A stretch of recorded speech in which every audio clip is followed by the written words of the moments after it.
Mm, Bien. Disculpen un segundito. Bueno, chicos, pregunta importante antes de comenzar. Un poco, bueno, ya saben cómo, bueno, siempre hago un poco la misma introducción, pero bueno, hoy también me la propongo hacer de igual manera. Sí, mi nombre es Benjamín. eh, Soy recientemente recibido de psicólogo, profesor. Sí, actualmente trabajo como internista en una clínica neuropsiquiátrica y también trabajo con casos judicializados en una institución de acá de La Plata. Y bueno, recién estoy dando los primeros pasos como psico, así que bueno, un poco más allá de esa presentación que es un poco más formal, bueno, bienvenidos al espacio, sí, ya es la tercera vez que hago el repaso de O1, que entiendo que es una materia que a veces parece un poco compleja de aprobar, pero que no lo es, sí, digo, parecen varios autores y parece que son como bastante desconexos entre sí, pero bueno, la idea un poco de este espacio es que se puedan sacar las dudas que ustedes tengan, sí, un poco más cómo es la modalidad del examen, qué preguntas podrían llegar a hacer, sí, y también cuáles son los puntos importantes, por ejemplo, de ciertos autores, sí, o cuáles, por ejemplo, podríamos pensar cuáles son aquellos que se suelen repetir a la hora del examen. Así que bueno, yo en reglas generales, si bien siempre vengo preparadito para todo, me parece importante también que si ustedes quieren preguntar por algún autor en particular o sienten que quieren dar algún autor en específico, estaría bueno que me lo comenten, ¿sí? Porque acuérdense que el espacio lo formamos todos, ¿sí? No, esto no aspira a ser un teórico, ¿sí? Porque el teórico es copiar y ya está, y quizás lo rico o lo interesante de este espacio es que sea interactivo entre nosotros, ¿sí? Que a medida que vaya explicando también vayan surgiendo dudas y bueno, no, magia no puedo hacer, ¿sí? O sea, entiendo que hay veces que quieren que les explique todos los autores del programa y no es algo que se pueda hacer en 2 horas, ¿sí? O por lo menos ese es el tiempo que yo suelo dar los repasos, así que bueno, un poco siéntanse en confianza como para cualquier momento si quieren preguntar algo, si me quieren frenar o quieren que vuelva a algún punto para atrás, sin problema lo puedo hacer y bueno, porque también un poco esa es mi función acá, ¿sí? Una vez introducido eso, una vez explicado más aspectos un poquito más formales, quisiera preguntarles a ustedes si tendrían alguna preferencia por algún autor en particular, si bien estuve viendo que ya estuvieran preguntando un poco por Margaret Mahler, por René Spitz, por Wallon, etcétera, pero bueno, si ustedes quieren que hable de algún autor en particular también, agregado a esa grilla, eh, siéntanse en derecho de planteármelo y bueno, y vamos a ver qué sale.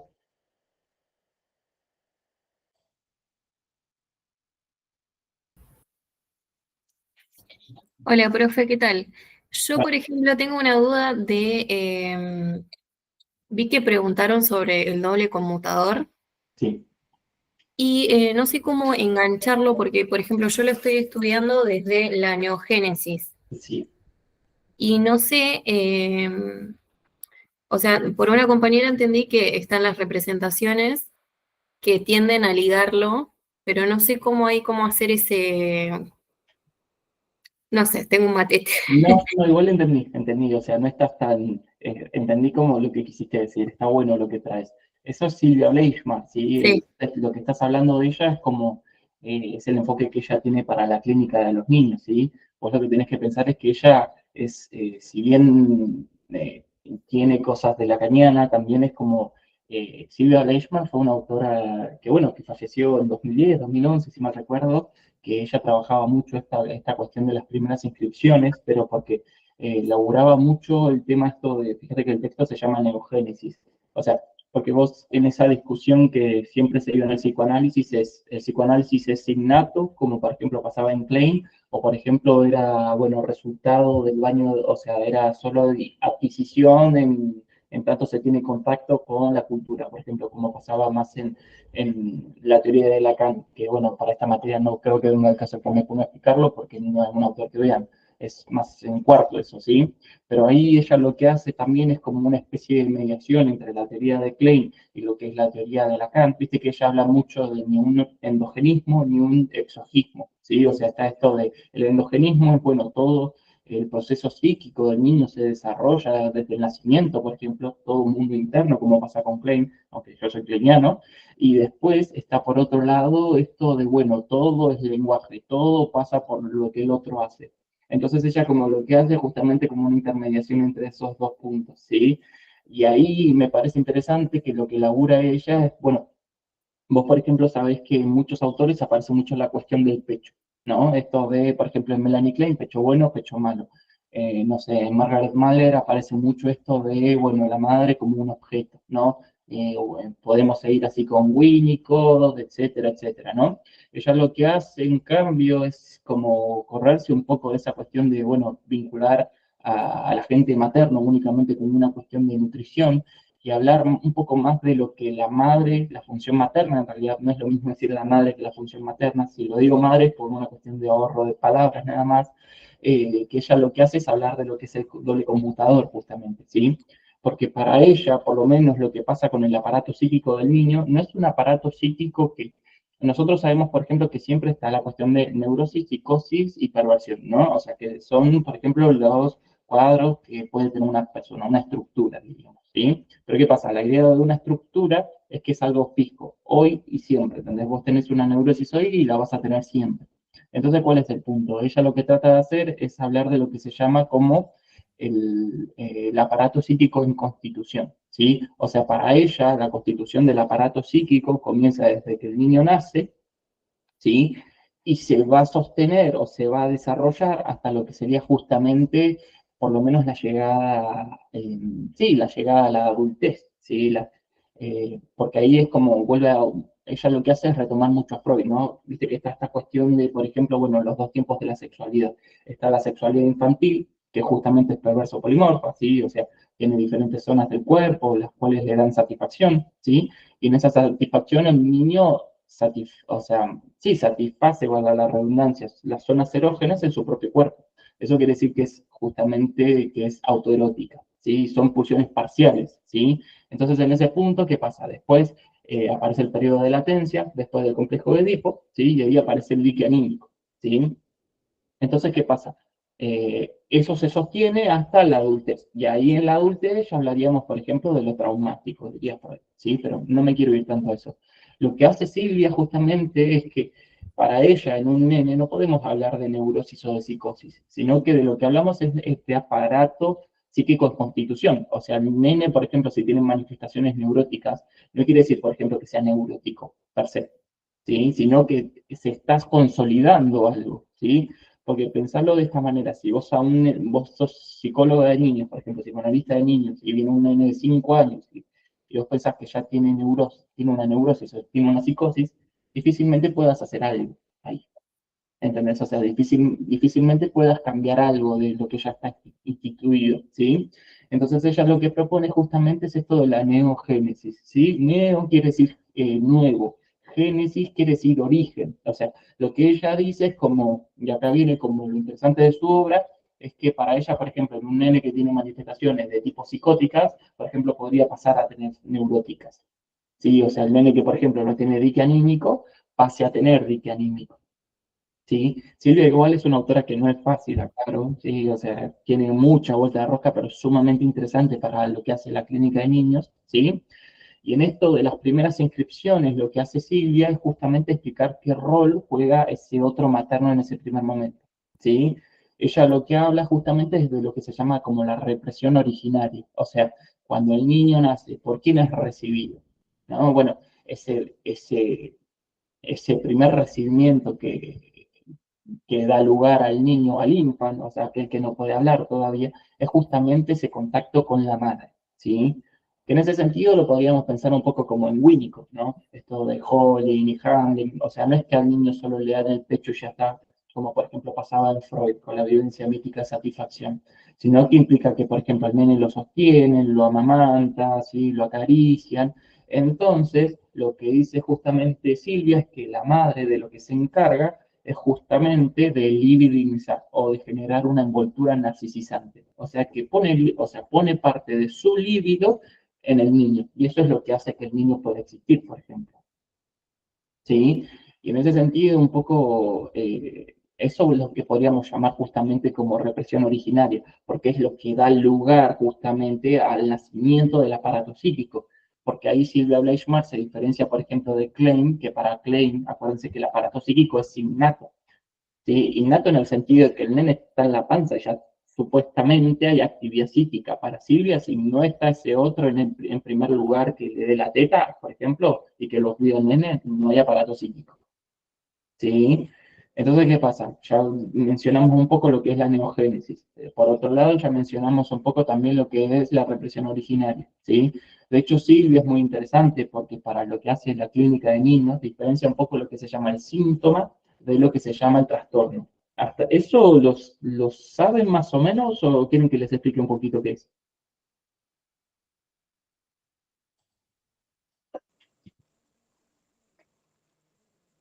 Si lo podés explicar, genial. Gracias. Buenísimo. Dale. El síntoma, acuérdense que esa diferencia, vieron que, por ejemplo, nosotros cuando tenemos, no sé, pensamos en pacientes adultos, solemos decir, bueno, ustedes tienen que estar atentos al lapsus, al acto fallido, por ejemplo, a los sueños, etcétera. ¿Y en el niño en qué nos fijamos? Bueno, esa diferenciación que hace justamente Silvia Bleichmar es como dónde poner el ojo en caso de, por ejemplo, un nene, ¿sí? Pero un nene, digo, de 1 año, 2 años, 3 años, 4 años, ¿sí? Lo que nosotros tenemos que tener en cuenta es que para Silvia va a diferenciar lo que es, por un lado, el síntoma, más ligado, por ejemplo, a manifestaciones de neurosis, y, por ejemplo, al trastorno, que tiene que ver más con presentaciones de psicosis. Y ahí explico por qué, ¿sí? Porque acuérdense que nosotros cuando solemos hablar de la neurosis, nosotros siempre solemos decir que está el yo, el super yo y el ello. O sea, por ende, hay dique anímico, ¿sí? En ese sentido, por ejemplo, no sé. Y por otro lado, el trastorno, ¿sí? Tiene que ver cuando todavía no hay dique anímico y todavía no hay lenguaje, ¿sí? Entonces hay presentaciones, por ejemplo, del tipo de delirio, ¿sí? Entonces, imagínense esto, ¿no? Eh, Ustedes tienen, no sé, están en una entrevista con la madre y la madre les dice, bueno, mi nene se hace pis en la cama. ¿Eso les dice algo por sí solo? No. ¿Cómo podríamos diferenciar, por ejemplo, un síntoma que es, acuérdense, una solución de compromiso?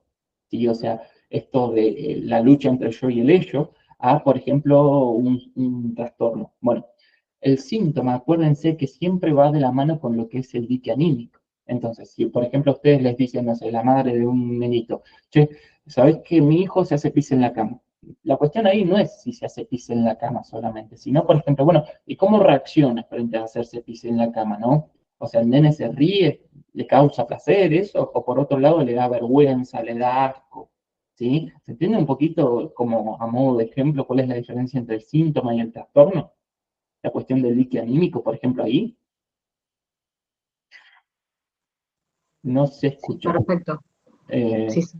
¿Los demás me escuchan? Sí.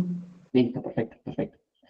¿Sí? Entonces, acuérdense que el trastorno, en cambio, tiene que ver, por ejemplo, si el nene no se comienza a tener presentaciones del tipo de psicosis, ¿no? Una alucinación, por ejemplo, o se lo escucha que está hablando solo todo el tiempo.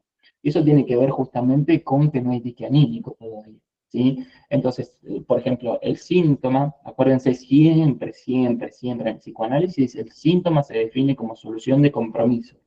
¿Qué es la solución de compromiso? Que acuérdense que hay un conflicto entre el yo y el ello, o sea, entre lo que exige la realidad y lo que exige el principio de placer. Y entonces ahí hay una lucha, ¿sí? En un nene, por ejemplo, que tiene vergüenza porque se hace pis en la cama, hay una parte que le dice eso está mal, pero por la otra hay una parte que le dice eso está bien, y eso genera el conflicto. Eso es un síntoma. El trastorno, en cambio, es cuando el nene solo presenta, por ejemplo, manifestaciones de placer, porque ahí es justamente lo placentero que predomina en el aparato psíquico, porque acuérdense que el niño es un perverso polimorfo, y por ende hay una predominancia del principio de placer sobre cualquier otro tipo de presentación contra el mundo, ¿sí? Entonces, en eso me parece que es justamente un poco la diferencia entre lo que hace el síntoma a lo que hace el trastorno, ¿sí?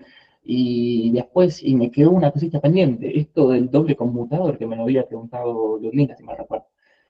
El doble conmutador tiene que ver un poco con la función que encarna la madre en ese, bueno, la función materna en ese primer momento de vida del niño, ¿sí? Que es un poco similar a lo que es la violencia de la interpretación de Piera, pero Piera está un poquito más centrada en lo que pasa en el mundo del lenguaje, mientras que Silvia está más centrada en la cuestión del cuidado, del sostén, etcétera. Un poco unicotiana, podríamos decir, en ese sentido, ¿no? ¿Qué pasa? El doble conmutador tiene que ver. Un doble conmutador es como, imagínense que ustedes tienen dos cables que tienen energías diferentes, ¿no? Entonces lo que hace un conmutador es convertir esa energía para que, por ejemplo, circule la misma cantidad de energía desde un cable que tiene una frecuencia a otro que tiene una totalmente diferente. ¿Sí? O sea, justamente lo que hace es unir, ¿sí? Entonces, en ese punto, cuando ustedes están hablando del doble conmutador, es justamente, por un lado, ¿por qué es doble conmutador? Porque por un lado la madre tiene un tipo de energía, que ese tipo de energía es justamente lo libidinal, o sea, tiene una economía libidinal, o sea, tiene deseo propio, ¿sí? Y que por otro lado, también ese deseo lo deposita sobre el niño, ¿sí? Lo erogeniza al niño. ¿Sí? Porque la madre, o sea, la función materna en tanto función no deja de ser una persona, por ejemplo, que tiene determinados deseos, pero parte de esa libido la deposita sobre el infante, ¿sí? Entonces, eso es lo que llaman justamente como doble conmutador. Esa, si se quiere, todo ese acto fundante de depositar libido sobre el niño, pero también seguir teniendo libido propia, ¿sí? Que también ahí, digo, no es tan diferente de vuelta, yo lo relaciono mucho con Winnicott, pero porque en algunos puntos es muy similar. Es un poco similar a lo que hace a eh, ¿cómo se dice? A la preocupación materna primaria de Winnicott. Esto de, bueno, la madre está siempre encima y eso erogeniza al niño y le genera la ilusión de que es uno con la madre. Digo, tiene que ver un poco con eso también. Porque Silvia, acuérdense que es como toma cosas de escuela francesa, o sea, más lacaniana, y por otro lado toma cosas más propias de lo que hace a la escuela inglesa, ¿sí? Melanie Klein, Winnicott sobre todo, ¿sí? No sé si puedo responder bien todas las preguntas hasta ahora de Silvia Leichmann.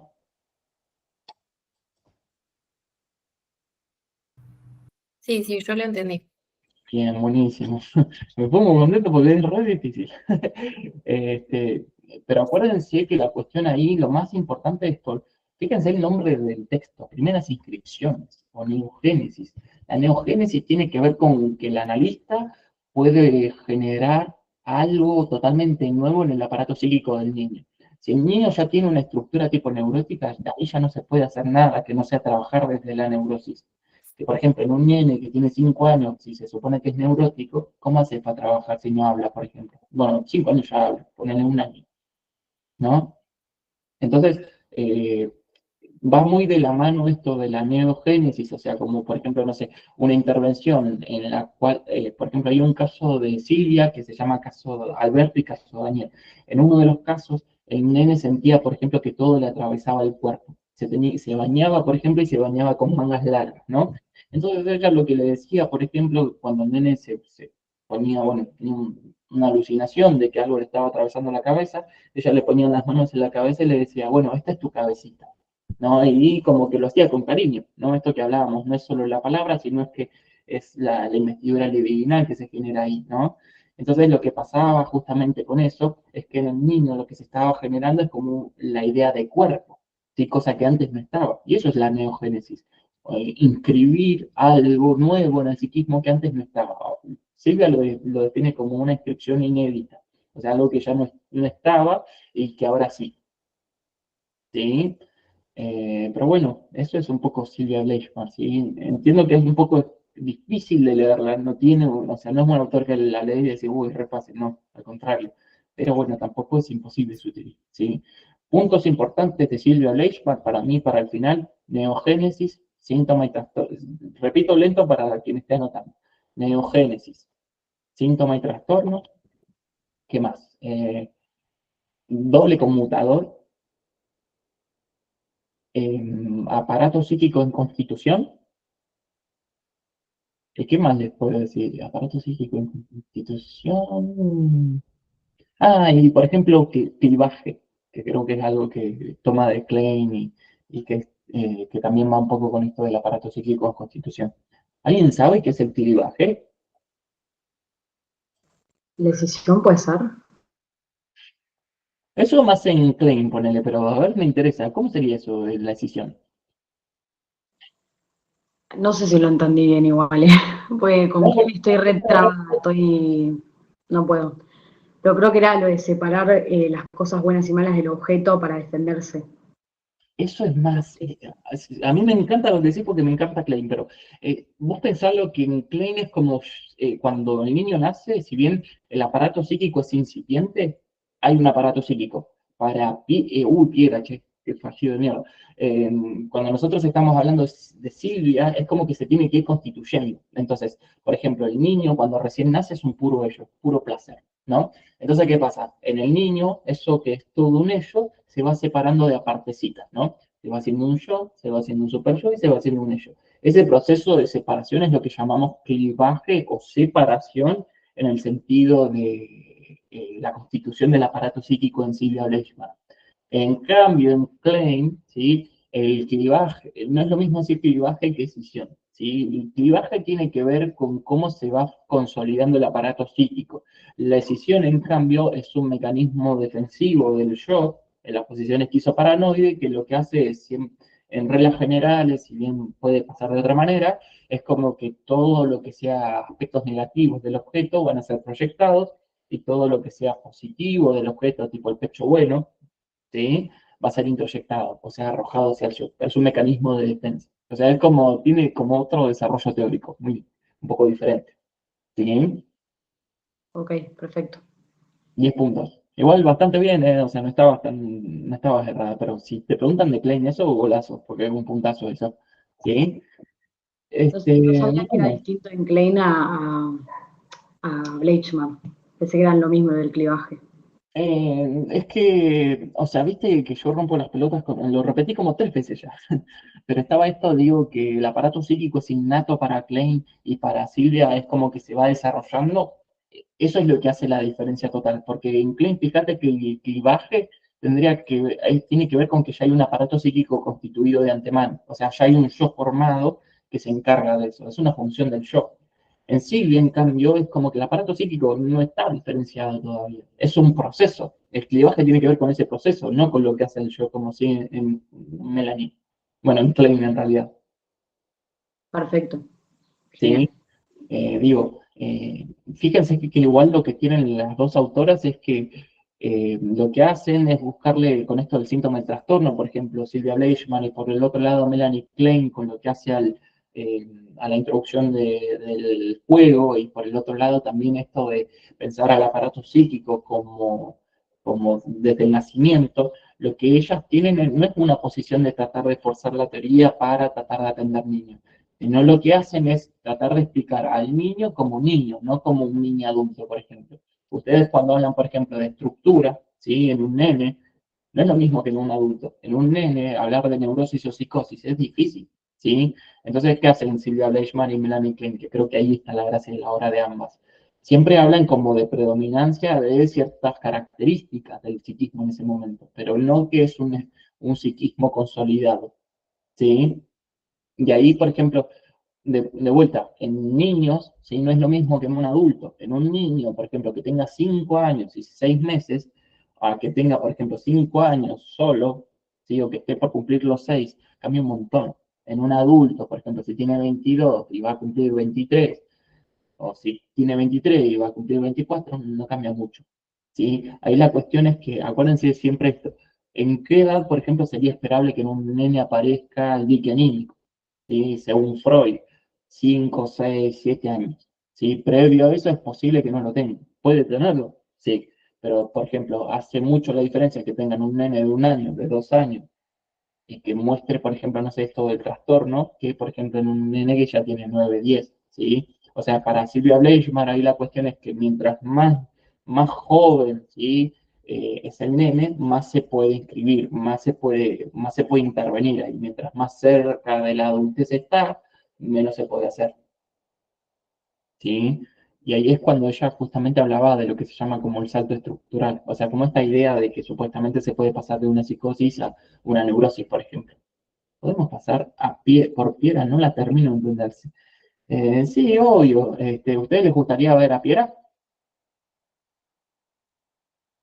Vale. Sí, está buenísimo. Otra autora que de vuelta escribe difícil, pero su teoría está buena, ¿sí?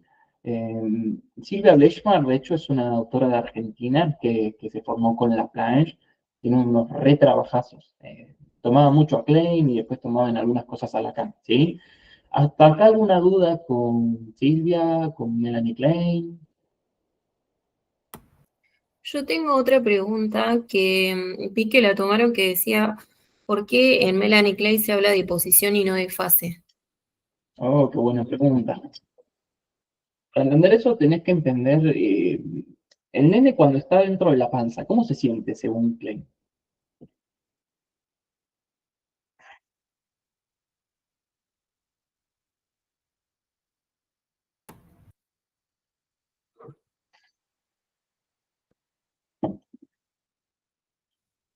¿Alguna idea? Puede responder el que quiera o la que quiera. El nene cuando está en la panza, ¿cómo se siente?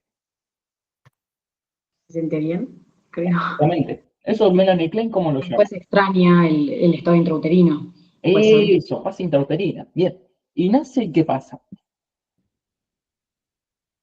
Y por los estados, o sea, por la polaridad de los instintos, se siente como incómodo, yo le digo incómodo, medio en burdo, ¿no? Digamos. Y empiezan a aparecer la angustia y las ansiedades, por esos como desequilibrios de estado se dice. O sea, capaz, no sé si está bien, la No, verdad es porque que me tenés un re lenguaje pierdo. bastante cliniano, está muy bien eso. Mira, en realidad sería, o sea, no estás muy, o sea, estás como bastante correcto en lo que dice. No es tanto los estímulos externos, porque acuérdense que en Klein lo que a ella le interesa es el mundo interno. No es como esto de, por ejemplo, en Silvia Bleichmann, bueno, qué función cumple la madre, sino el nene, cómo percibe lo que ve. Entonces, en esa cuestión no es el eje no está en el mundo exterior, sino que está en el mundo interior y después consecuentemente se genera el mundo exterior, ¿sí? Entonces, ¿qué pasa? Ustedes lo que pueden pensar es que en el niño, el recién nacido, el neonato, ¿sí? Diciendo propiamente dicho, cuando llega al mundo pasa de una paz intrauterino, o sea, esto de, bueno, tiene todas las necesidades satisfechas, está cómodo, está calentito, no le hincha a nadie los huevos, a encontrarse con, che, esperá, yo acá no como todo el tiempo, tengo frío, puedo estar incómodo, puedo llorar, entonces lo que dice Melanie Klein es lo que se llama como el trauma del nacimiento, ¿sí? O sea, ese encuentro, ¿sí? Con su naturaleza desvalida, ¿sí?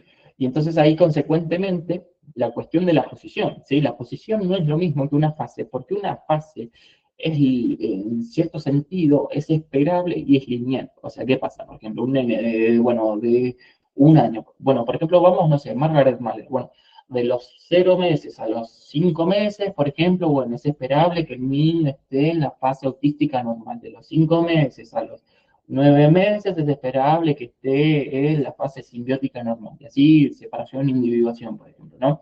En Melanie Klein, la cuestión de la posición, vieron que nosotros hablamos del trauma del nacimiento. Bueno, lo que genera el trauma del nacimiento es angustia, ¿sí? Entonces, lo que trata de hacer de alguna manera el aparato psíquico es tratar de dar una respuesta ante esa pregunta, o esa pregunta, che, ante esa sí, angustia en realidad, ¿sí? Y esa angustia, ¿cómo la enfrenta el niño? Mediante posiciones, ¿sí? Y acá acuérdense que Melanie Klein lo que habla es de que el aparato psíquico es innato, pero no es innato en el sentido de que para ella tenga un sentido biológico, o sea, algo de que, bueno, lo ubica en esta parte, no sé, en el tálamo, hipotálamo, en cualquier parte del cerebro, no sé, la hipófisis, digo, ella no le da esa vuelta de rosca, ¿sí? Ella, de hecho, criticaba mucho eso de los psicoanalistas de la época, que eran todos médicos, pediatras, eh, etcétera, etcétera, ¿sí? Ella lo que trata de hacer es explicar, porque ¿qué pasaba? Freud, como para Freud, ¿sí? Lo que pasaba era que el niño o una persona para poder ser atendida tenía que tener dique anímico, y el nene no tenía dique anímico. Entonces, imagínense que viene un nene, no sé, una madre con un nene de 3 años y le dice, no sé, mi hijo se hace pis en la cama. Ah, pero no tiene dique anímico, no la tiene. Bueno, ella lo que hace justamente es tratar de buscar una teoría que permita una clínica de niños. Por eso se la considera como una de las precursoras de la clínica de niños, a Melanie Klein, ¿sí? Entonces, volviendo un poco a esta cuestión, ¿no? Digo, en Melanie Klein, lo que nosotros tenemos que tener en cuenta es que ella divide las posesiones en dos tipos, en esquizoparanoide y maníaco depresivo, ¿sí? Ahí lo que podemos ir pensando, ¿sí? Es que para Melanie Klein el aparato psíquico ya está constituido, ¿sí? Es incipiente, ¿sí? O sea, no es lo mismo el aparato psíquico en un adulto que en un niño, ¿sí? En un niño es recontra rudimentario. Entonces, todo lo que el niño sienta, perciba o crea va a ser sumamente intenso, ¿sí? Entonces, acá siempre hago el mismo jueguito, ¿no? ¿Cuál es el primer objeto de amor del niño?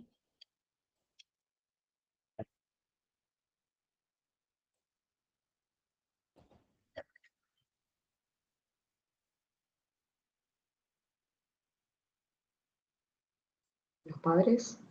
Eh, En realidad va al pecho, pero Está bueno, bien. Diego, O una pecho mano. Exactamente, ok. ¿no? Entonces, lo que hace Melanie Klein es explicar que para ella, nosotros tenemos como el ello, ¿sí? Que ella no lo vincula tanto al principio de placer como si, por ejemplo, Freud, ¿no? Para ella, el ello, ¿sí? Es como el representante de lo que ella llama como un instinto de muerte, ¿no? Como que sería como la pulsión de muerte, ¿sí? Entonces, ¿qué pasa? Eso se manifiesta mediante lo que ella llama como fantasías inconscientes. O sea, todo aquello que en el aparato psíquico no está representado, pero pulsa justamente, busca satisfacción, sí, pero del lado de la muerte. Y por el otro lado tenemos que el yo, de alguna manera, se trata de defender de justamente de esas mociones pulsionales del ello, ¿sí? Entonces el yo en ese sentido siempre está más vinculado a lo que sería la pulsión. En realidad no es pulsión, es instinto de vida, ¿sí? Diferencia entre pulsión e instinto, la pulsión se adquiere con el devenir del aparato psíquico. El instinto se supone que ya nacemos con cierta carga hereditaria. Eso lo dice Freud. Entonces, ahí la cuestión es que el yo siempre va a estar más vinculado a la defensa, mientras que el ello siempre va a estar más vinculado a lo impulsivo, a lo instintivo, ¿sí? A las fantasías inconscientes, diría Melanie Klein, ¿sí? Entonces, ¿qué pasa? El tema, la pregunta acá es, hablamos del yo y hablamos del ello, ¿y qué pasa con el super yo? Si yo les pregunto, por ejemplo, ¿cómo hace el yo y el ello para tener contacto entre sí? ¿Quién es el que se encarga de ese contacto?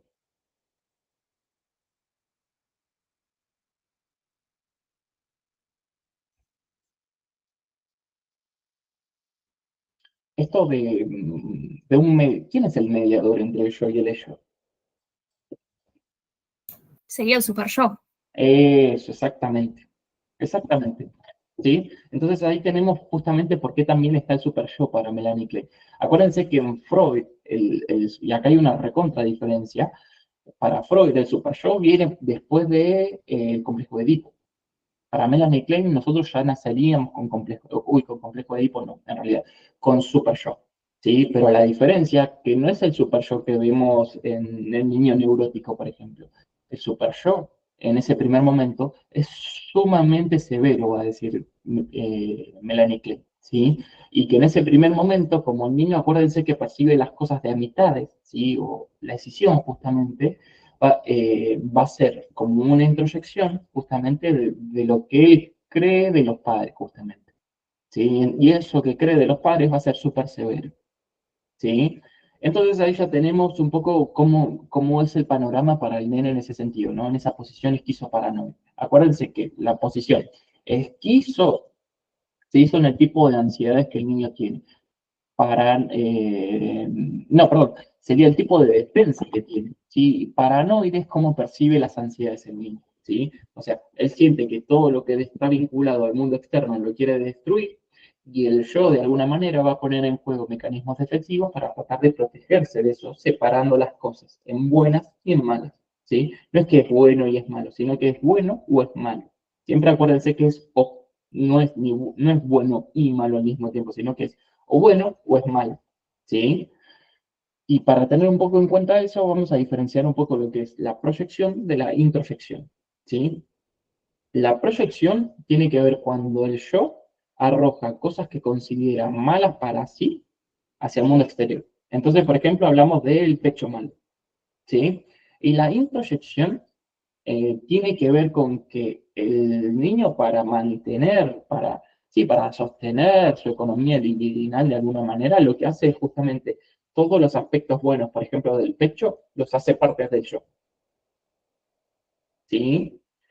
Pero acá el tema es que no lo tienen que imaginar como algo perfecto, diferenciado, bueno, lo bueno está acá y lo malo está acá, ¿sí? Sino que es como un proceso que hace un vaivén, justamente. Y ese vaivén, sí, que acá está el concepto que me falta, es la introyección y la identificación proyectiva. O sea, es como todo el tiempo yo lo que está haciendo es proyectando, introyectando, proyectando, introyectando, y así va cambiando, cambiando y cambiando, porque es una posición, no es una fase, ¿sí? Y entonces en ese punto tenemos por qué el niño escinde las cosas, separa las cosas. Acuérdense que no es lo mismo decir escisión que disociación, ¿sí? Escisión tiene que ver con que las cosas se separan, no se sabe en cuántas partes. La disociación, en cambio, tiene que ver cuando las cosas se separan en dos, ¿sí? Y bueno, y ahí agrego una preguntita más que es de final.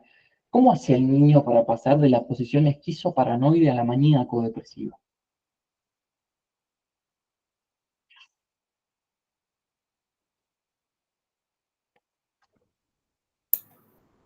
Creo que tiene que ver con que tiene que vivir más experiencias gratificantes de ese pecho bueno que malas, lo que le permite unir el objeto, que sea uno, digamos, que sea bueno y malo. Exactamente, exactamente, perfecto. ¿Sí? O sea, el niño tiene, y también digo, ahí Klein trabaja mucho lo que son la envidia, los celos, la voracidad, ¿sí? O sea, la voracidad es como este miedo de que el pecho lo devore al niño. Que eso es lo que hace que aparezca justamente lo paranoide, persecutorio del pecho. Por otro lado, la envidia tiene que ver con que el niño, en algún sentido, quiere poseer aquello que el pecho tiene y que él no, ¿sí? Y los celos, justamente, y es porque esto, si lo tocan en el final, le suma un puntito para mí. Los celos, en cambio, tiene que ver con algo triádico, o sea, no sé, Pepito y Pepita quieren lo mismo, entonces compiten por tener eso. Esos son los celos, a diferencia de la envidia. La envidia solo es de dos, o sea, la envidia es yo quiero tener algo que Pepito tiene y yo no. Entonces, justamente lo que pasa es que yo quiero destruir a Pepito para tener lo que él tiene, ¿sí? Y entonces ahí justamente lo que pasa es que lo que hace el niño en ese punto es proyectar todo lo negativo sobre el pecho. Pero en algún punto, cuando se da cuenta, o sea, cuando hay una predominancia de las experiencias gratificantes o de las valencias positivas sobre las negativas, el niño se comienza a cuestionar un poco de por qué pensó así del pecho. ¿Sí? Todo esto inconscientemente, mediante las fantasías inconscientes, ¿sí? Entonces, en ese sentido, lo que pasa en el niño es que de alguna manera va a aparecer lo que se llama el sentimiento de reparo. O sea, de alguna manera, tratar de subsanar aquel daño producido hacia el pecho, ¿sí? Y en ese punto, cuando el niño trata de alguna manera de, ¿cómo se dice?, de subsanar el daño que le causó el pecho, ¿sí? Lo que va a hacer es, va a comenzar no solo a introyectar lo positivo del pecho, sino lo negativo también, ¿sí? Y entonces ahí es cuando pasamos de lo que sería justamente eh, el pecho a lo que sería la madre, justamente. ¿Sí? Que ahí me parece que está como un poco la gracia también de la obra de Melanie Klein, ¿sí? ¿Cómo podemos ver esto del sentimiento de reparo? Por ejemplo, cuando ustedes se pelean con alguien y después viene y les da un chocolate, eso es sentimiento de reparo, ¿sí? Después también Melanie Klein habla un poco de lo que se llaman como las defensas maníacas, que tiene que ver con el rechazar o negar de alguna manera la dependencia hacia el objeto, ¿sí? Que es, por ejemplo, no sé, se pelean con alguien, bueno, no me importa lo que pasa acá. Eso tiene que ver con lo maníaco. Por eso aparece esto de lo maníaco depresivo. Por un lado se niega, pero por el otro lado se sufre por eso, ¿sí?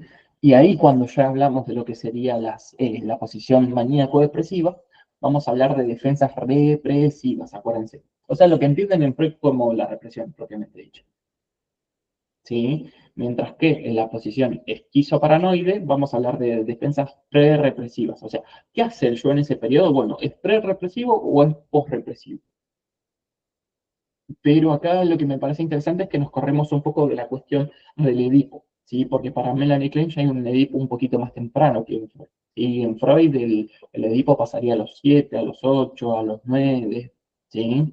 Mientras que Melanie Klein ya se juega como el partido desde que el niño nace, de alguna manera, ¿sí? Y creo que me está faltando un concepto que es lo de la simbolización, que a veces lo pueden llegar a preguntar, ¿sí? La simbolización tiene que ver con que a todas las imágenes, o sea, lo que entendríamos después como representación cosa, se le asigna una representación palabra. Y eso es lo que hace al psiquismo, o por lo menos a lo que hace aparte del yo. ¿Sí? Acuérdense que las fantasías inconscientes son justamente imágenes, ¿sí? Que no tienen palabra.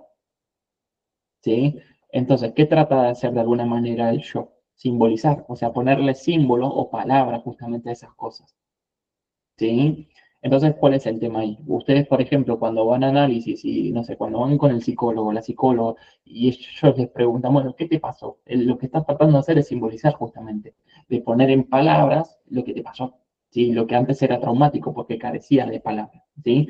Ahí está como la cuestión entre la pulsión de vida y la pulsión de muerte, ¿sí? O el instinto de vida y el instinto de muerte. El instinto de vida es todo aquello que escapa a la palabra, todo aquello que es más vinculado a la pulsión de vida o el instinto de vida tiene que ver con aquello que ya fue simbolizado de alguna manera.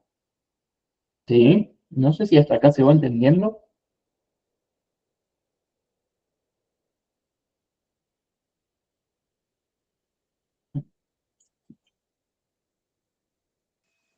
Sí, re bien. Sí, por favor.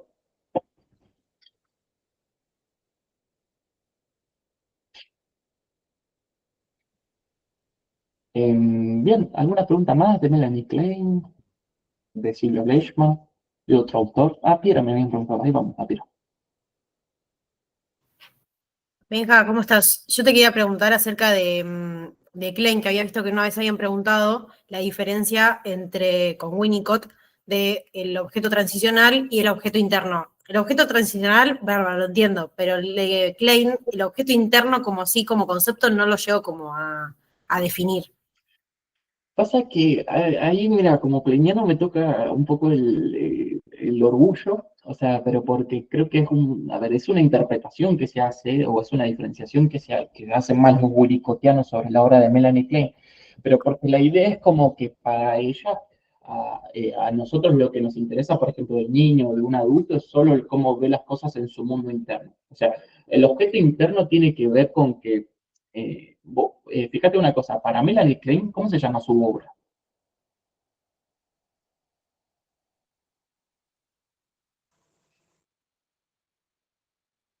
¿Cómo se llama la obra de Melanie Klein? De relaciones objetales. Perfecto. Entonces, digo, para ella lo interesante es que los objetos no son solo del mundo exterior. El yo, el ello y el superyo, o sea, el aparato psíquico es un objeto también.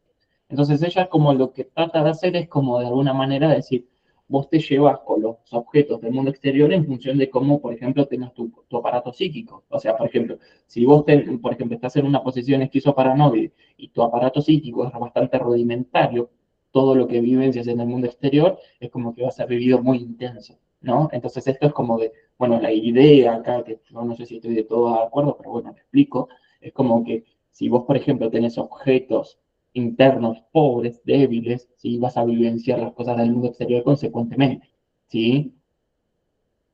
Porque ahí es como lo que le critican, o sea, lo que habla un poco Winnicott es esto de que Klein como que en ningún momento habla de la función materna, sino que habla de la madre en tanto pecho, ¿sí? Pero desde como la del niño a la madre, ¿sí? O sea, al pecho, ¿sí? Pero no habla, por ejemplo, bueno, la madre hace esto, hace aquello, ¿sí?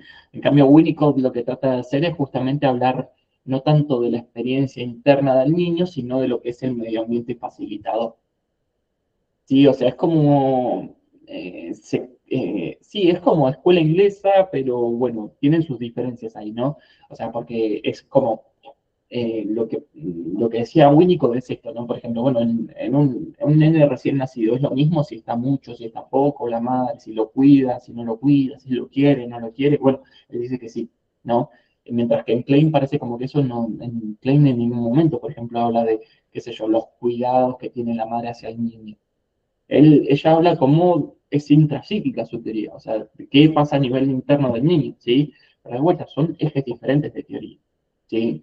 Winnicott lo que hace es justamente hablar también de la madre suficientemente buena y la madre no suficientemente buena, ¿no? Como un poco diferenciando esto. Porque la madre suficientemente buena es aquella que es capaz de ilusionar y de desilusionar. O sea, genera esa idea de que es una con el niño, generando un falso self, y también posteriormente es capaz de desilusionar, o sea, de que que introduzca un objeto, lo que se llama introducing object, perdón, en inglés, y suplante a la presencia de la madre, dando lugar de, justamente, esa es la gracia justamente de dependencia absoluta, dependencia relativa y hacia la independencia.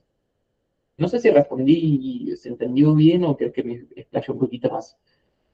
No, perfecto, gracias. Por favor. Además, esto, ¿no? El objeto transicional. La diferencia es que para Klein las cosas son en sí. O sea, ¿qué quiere decir que son en sí? O son buenas o son malas. En cambio, el objeto transicional de Winnicott no interesa tanto si es un objeto, ¿sí? O sea, no tiene que ver, por ejemplo, cómo el niño lo percibe. O sea, acuérdense que el objeto transicional es intermedio. O sea, ¿qué quiere decir que es intermedio? Puede ser del mundo interior, como puede ser del mundo exterior. O sea, puede ser una mantita, como puede ser, por ejemplo, una cancioncita. ¿Sí? El punto es qué función cumple, justamente lo que sería el pasaje de la fase de dependencia absoluta, que es cuando está la preocupación materna primaria, ¿sí? A cuando pasamos justamente hacia la independencia, que está más vinculado justamente a la prueba de realidad, o sea, cuando ya se establece el dique anímico en el niño, ¿sí? Eh, pero bueno, porque también en Melanie Klein, Melanie habla mucho del tema de la fantasía también, cosa que en Winnicott no aparece tanto. En Winnicott aparece más la cuestión de entre la fase de dependencia absoluta y la fase de hacia la independencia, que ahí explico por qué es hacia la independencia y no es fase de independencia, ¿sí? Lo que aparece ahí es justamente que para él lo fundamental es el destete. Es como vos destetas al nene, porque en un nene, por ejemplo, de 7 años, de 8 años, si todavía no se dio el destete, eso tiene consecuencias, ¿sí? Mientras que Melanie es como, bueno, no se mete en esa cuestión tan de la función materna, pero de vuelta, son enfoques de teoría, ¿sí? O sea, entiendo que son como, se proponen explicar diferentes cosas, pero esa es un poco la diferencia entre el objeto interno kleiniano y el objeto transicional winnicottiano. Lo interesante de Winnicott, acuérdense, no es el objeto, es la transición del pasaje de la dependencia absoluta hacia la independencia.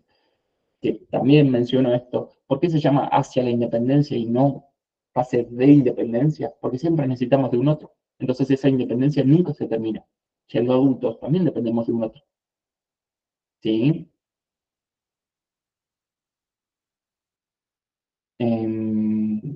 Más preguntas, más, si no, paso directamente con piedra, chicos y chicas. Pero ustedes hasta acá tienen alguna duda, alguna pregunta. Benja, ¿cuál sería la diferencia entre un fenómeno transicional? Un fenómeno transicional y un objeto transicional. Buena pregunta. Perdón, sí, es que para entender eso tendrías que pensar un poco a lo que hace la diferencia también entre el juego y el jugar, ¿no? Esto que Winnicott tanto trabajaba, es un autor genial, Winnicott.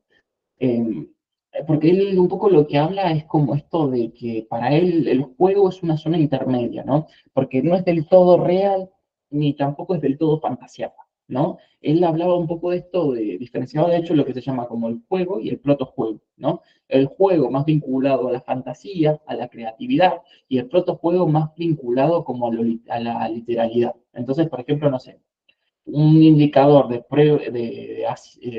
¿cómo se dice?, de fase de dependencia absoluta, es que hay literalidad, que es más vinculado a una psicosis, por ejemplo, o sea, un falso self, diría único, ¿no? Si vos al nene le das una escoba y te dice, bueno, vamos a jugar con la escoba, y literalmente juega que es la escoba, eso es dependencia absoluta, o sea, todavía no hay lenguaje, no hay transición ahí, ¿sí? Si, por ejemplo, vos al nene, no sé, imagínate que llega a tu consultorio, tenés la caja de juguetes, ¿no?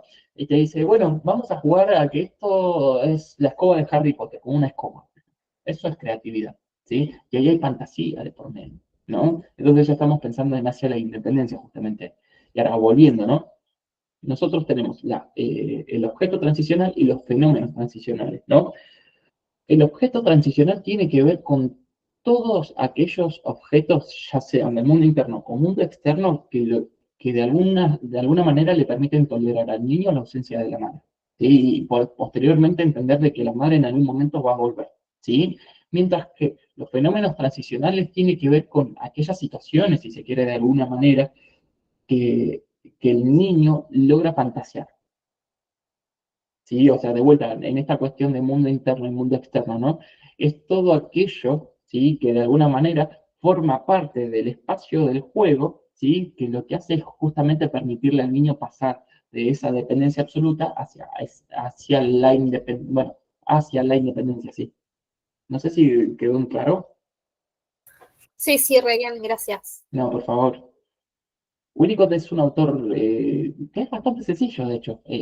Después hay un video que creo que era de Eutelequia, no me acuerdo bien cómo se llama el canal, que hace como un resumen de esto, de la cuestión de los fenómenos transicionales, de la zona intermedia de juego, la diferencia entre jugar y juego, ¿sí?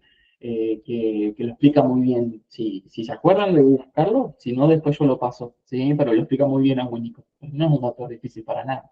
Creo que era el único psicoanalista que nunca se peleó con nadie. Hasta los lacanianos lo querían, la escuela inglesa lo quería, la escuela francesa, etcétera. ¿Sí? Bien, ¿alguna pregunta más? ¿Alguna duda? ¿A mí? Sí, yo también relacionado a eso, con la relación de objeto y el uso de objeto. ¿Cómo sería eso? Porque yo tengo entendido que la relación de objeto está como ligado más a la fantasía inconsciente ¿Sí? y ¿El uso? el otro, ¿no? ¿Quién sería el otro? Em, Si vos tenés el ello, que es lo inconsciente, ¿quién es la conciencia? O sea, no es la conciencia, pero ¿quién está más vinculado a la conciencia en el aparato psíquico? y el yo. Eso, mismo. ¿Te acordás que hace un ratito yo dije que las fantasías inconscientes que eran?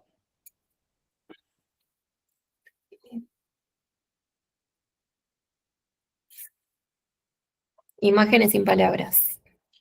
O sea, cosas sin simbolizar, o sea, cosas que carecían de símbolo, Bien. ¿sí? Si en cambio nosotros hablamos de fantasías conscientes, serían representaciones ¿Y con imágenes? con palabras, Bien. ¿sí? De hecho, eso es lo que hablábamos de la simbolización, justamente. Entonces, ¿qué pasa? Nosotros sabemos que en lo inconsciente, ¿sí? En realidad en el ello, no es lo mismo el inconsciente que el ello, ¿sí? En el ello surgen todas las emociones, sí, las emociones del instinto de muerte, o llámese en Winnicott, pulsión de muerte, ¿no? Entonces, ¿qué pasa? En contrapunto a eso, vos lo que vas a tener es que el yo, de alguna manera, se trata de defender de eso, mediante fantasías también, ¿sí? Eso, por ejemplo, aparece mucho en Piera, ¿no? Bueno, el nene cuando se lo priva del pecho materno, ¿qué hace? Comienza a fantasear de que, no sé, se está comiendo una hamburguesa. Bueno, no, a ver, no creo que sea así, pero digo, es un ejemplo boludo. Pero en esto, ¿no? Digo, la fantasía, de alguna manera, en el yo está más vinculado a la pulsión de vida, mientras que en el inconsciente, ¿sí? O en el ello, está más vinculado a la pulsión de muerte o instinto de muerte, depende del autor, ¿sí?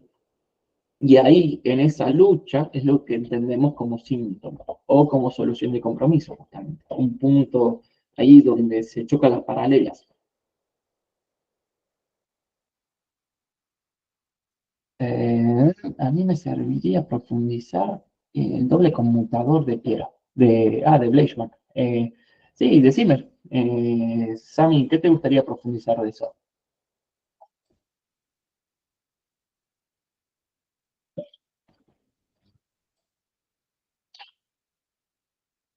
Todo. Ah, bueno. Eh, o sea, mira, acordate que el doble conmutador tiene que ver con, en resumidas cuentas, tiene que ver un poco con la función que encarna la madre. Mal llamado, digo, ¿sí? Porque puede ser la madre o cualquier representante de la función materna. La cuestión ahí no es quién es, sino qué función encarna, ¿sí? Y el doble conmutador tiene que ver con que la madre, al cuidar al niño, al darle el pecho, al amamantarlo, digo, es lo mismo en realidad, o en darle afecto, lo que genera en el niño, ¿sí? Es una envoltura narcisizante, o sea, que el niño, digo, de alguna manera pase de ser una masa amorfa, ¿sí? A, por ejemplo, a ser un nenito, ¿sí? ¿Pero por qué? Porque tiene líbido, ¿sí? Ese líbido se lo da la madre, ¿sí? La madre tiene una economía libidinal propia, y eso es lo que llamamos como doble conmutador, o sea, la madre tiene su propio deseo y le presta el deseo al niño también. Digo, la madre tiene líbido y deposita parte de ese líbido en el NIMI. Y eso es lo que llamamos como doble conmutador. Sí, acuérdense que el conmutador, explico lo mismo de vuelta. Ustedes tienen dos tomas de corriente de diferente frecuencia, ¿no? Una, no sé, 220 y la otra 440. Un conmutador lo que hace es que esas dos fuentes de energía que tienen sintonías diferentes se puedan conectar. O sea, como que las simplifica. Sí, por eso se llama doble conmutador. O sea, la madre que tiene mucho líbido, imaginariamente lo digo esto, ¿verdad? Y por otro lado, el niño que no tiene líbido, lo que hacen es justamente estar conectados por esos actos, si se quiere, de envoltura narcisizante. ¿Sí? Porque también la envoltura narcisizante es lo que permite que nosotros, por ejemplo, tengamos un cuerpo. No sé si ahí se entendió un poquito.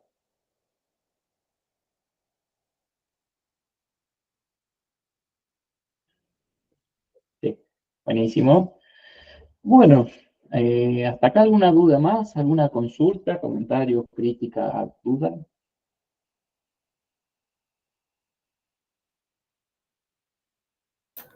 Benja, Sí, con lo que decía la compañera sobre relacionarse con el objeto y usarlo, por ahí lo explicaste, pero no terminé de entenderlo en los términos que lo venía entendiendo. No sé si se logra eso es entender. escuela inglesa, eso es escuela inglesa puro, o sea, es una re linda pregunta, a mí me encantó, pero claro, por ahí estoy dando por sentadas muchas cosas en eso. Ustedes tienen que pensar que cuando nosotros hablamos de fantasías, hay fantasías que son inconscientes y hay fantasías que son conscientes, ¿sí? La relación de objeto tiene que ver con la parte del ello, ¿sí? Como el ello justamente, de alguna manera, no se puede ser determina que la relación con el objeto puede ser o persecutoria o, por ejemplo, depresiva, ¿sí? Mientras que el uso del objeto tiene que ver, de alguna manera, cómo el yo se trata de defender esa pulsión de muerte que siempre viene del ello, ¿sí? Porque acá la cuestión es que en Freud, por ejemplo, ¿qué sabemos? En Freud sabemos que, por lo menos en la primera tópica, el aparato psíquico siempre tiende a la búsqueda de placer. Esto como el principio del placer como universal, ¿no? En Klein, ¿sí? Hay un predominio en el ello del instinto de muerte, o sea, del opuesto, de la pulsión de muerte, o lo que los lacanianos llaman como el goce, ¿no? Eso del goce mortífero. Entonces, ¿qué pasa? Vos tenés un bicho así que todo el tiempo te quiere lastimar. En- Eso establece el tipo de relación de objetos, o sea, es lo que llamamos como fantasías inconscientes, ¿sí? Las fantasías inconscientes es todo aquello que en el aparato psíquico no está simbolizado, que no tiene palabra, por así decirlo, ¿sí? Entonces, el yo, que es más chiquito, de alguna manera se trata de defender de eso, ¿sí? Entonces, ¿qué pasa? Cuando vos te tratás de defender de eso, lo haces también mediante las fantasías. ¿Sí? Pero las fantasías conscientes tienen que ver justamente con esto de atribuirle, si vos querés, símbolos o simbolizar aquello que no está simbolizado. ¿Sí? Entonces, en esa cuestión, ¿no? Más vinculado a las fantasías inconscientes, a lo no simbolizado, está justamente lo que vamos a llamar como la relación de objetos. ¿Sí? O sea, en función del tipo de ansiedades que el niño tenga, va a defenderse. ¿Sí? Ahora, ¿de qué manera se defiende? Sí, vamos a hablar del uso del objeto. No sé si se entendió bien, es un poco rebuscado, pero bueno. Sí, ahí va mejor, como que me fue coincidiendo con el resumen, pero en otras palabras. Me sirvió. Pasa que yo lo interpreto muy a lo Klein, también digo, reconozco eso, pero digo, fíjate que siempre nosotros lo que sabemos del aparato psíquico, por lo menos en Klein, es que el niño se va a defender de las ansiedades. Bueno, ya la cagué porque la spoileé. O sea, el niño, según el tipo de ansiedad que tenga, va a tener el tipo de defensa. Si el instinto de muerte es súper intenso, las defensas van a ser súper intensas. ¿Sí? Si en cambio, por ejemplo, nosotros sabemos que los instintos de muerte no son tan agresivos como, por ejemplo, la posición esquizoparanoide, el tipo de defensa va a ser un poquito más relajada o represiva, por ejemplo. Entonces, ¿qué pasa? Acuérdense que el psicoanálisis estudia el inconsciente. Entonces, a nosotros lo que nos interesa es siempre lo inconsciente sobre el yo. ¿Sí? Entonces, en función de la fantasía inconsciente que tengas, vas a tener el tipo de defensa. O sea, el inconsciente es lo que determina justamente es la relación de objeto. ¿Sí? Como vos, por ejemplo, perseguís o no de las cosas, ¿no?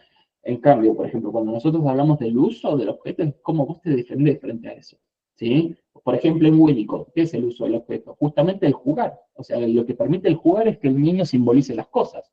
Si, por ejemplo, el niño juega, por ejemplo, que está, no sé, con, ¿cómo se llama este? El de Toy Story tiene un vaquerito y este le dice Woody, eso es atribuirle una palabra a eso, que antes era solo un muñeco, por ejemplo.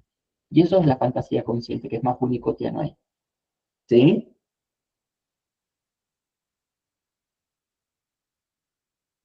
Sí, sí, ahí va. Listo, perfecto. Una pregunta igual, ¿eh? Bueno, hasta acá cómo venimos. ¿Preguntas, dudas, otros autores?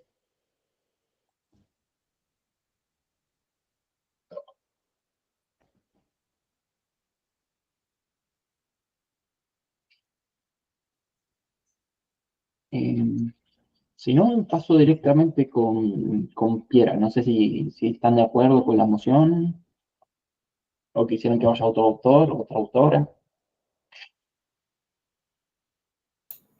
Pero estaría bueno. Piera, bueno.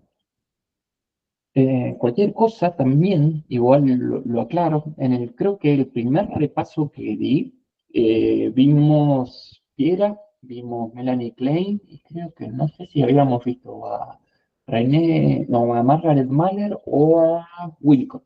Me parece que, o sea, si tienen que volver un poco a esa fuente de información, ahí queda. No, igual hoy creo que me salió un poquito más redondito todo, pero bueno. Lo digo por las dudas de si quedó algo por fuera de los conceptos o demás. Creo que en el primer video, el primer repaso que hice yo, está bastante explicado, ¿sí? Pero bueno, un poco yendo a Piera. Bueno, Piera era una autora de origen italiano, que vivió un tiempo en Egipto, después se fue a Francia, y ahí conoció a Lacan, ¿sí? Y ahí es cuando se influenció mucho por lo que era el psicoanálisis francés, ¿sí? Acuérdense que el psicoanálisis francés, sobre todas las cosas, sobre lo que se centra es sobre el mundo del lenguaje. El psicoanálisis británico, ¿sí? Es el cual yo me ascribo, se centra en la relación de objeto. Y la escuela norteamericana, ¿sí? También llamada psicología del yo, se centra en cómo el yo se vincula con la realidad, ¿sí? Muy vinculado a la psicopedagogía, ese tipo de enfoque. Por ejemplo, ¿qué autores son de la escuela norteamericana? René Spitz y Margaret Mahler, por ejemplo, y Anna Freud. Sí, que Anna Freud no la vemos acá, pero bueno. Pero entonces, volviendo, ¿no? Piera lo que hace justamente, acuérdense esto, que me parece interesante, ella lo que trata de hacer es una teoría sobre lo que son los cuadros infantiles graves, ¿sí? ¿Cuál es el punto de su obra? Ella nunca tenía un niño, ¿sí? Ella, de hecho, creo que trabajaba con gerontes, ¿sí? Pero bueno, igual, digo, hizo una buena teoría, ¿sí? Entonces ella lo que va a hablar justamente es, ella, digo, en esta posición, ¿no?, del aparato psíquico innato que propone Klein, ella se va a diferenciar y va a hablar de lo que son los procesos, ¿sí? ¿Qué es un proceso? Un proceso es algo que comienza en un momento determinado y dura para toda la vida, ¿sí? Y ahí la cuestión es que ella va a hablar de tres procesos: el proceso originario, el proceso primario y el proceso secundario, ¿sí? Cuando nosotros estamos hablando, por ejemplo, del surgimiento del proceso originario y el surgimiento del proceso primario, si surge el proceso primario, el proceso originario se da también de manera simultánea.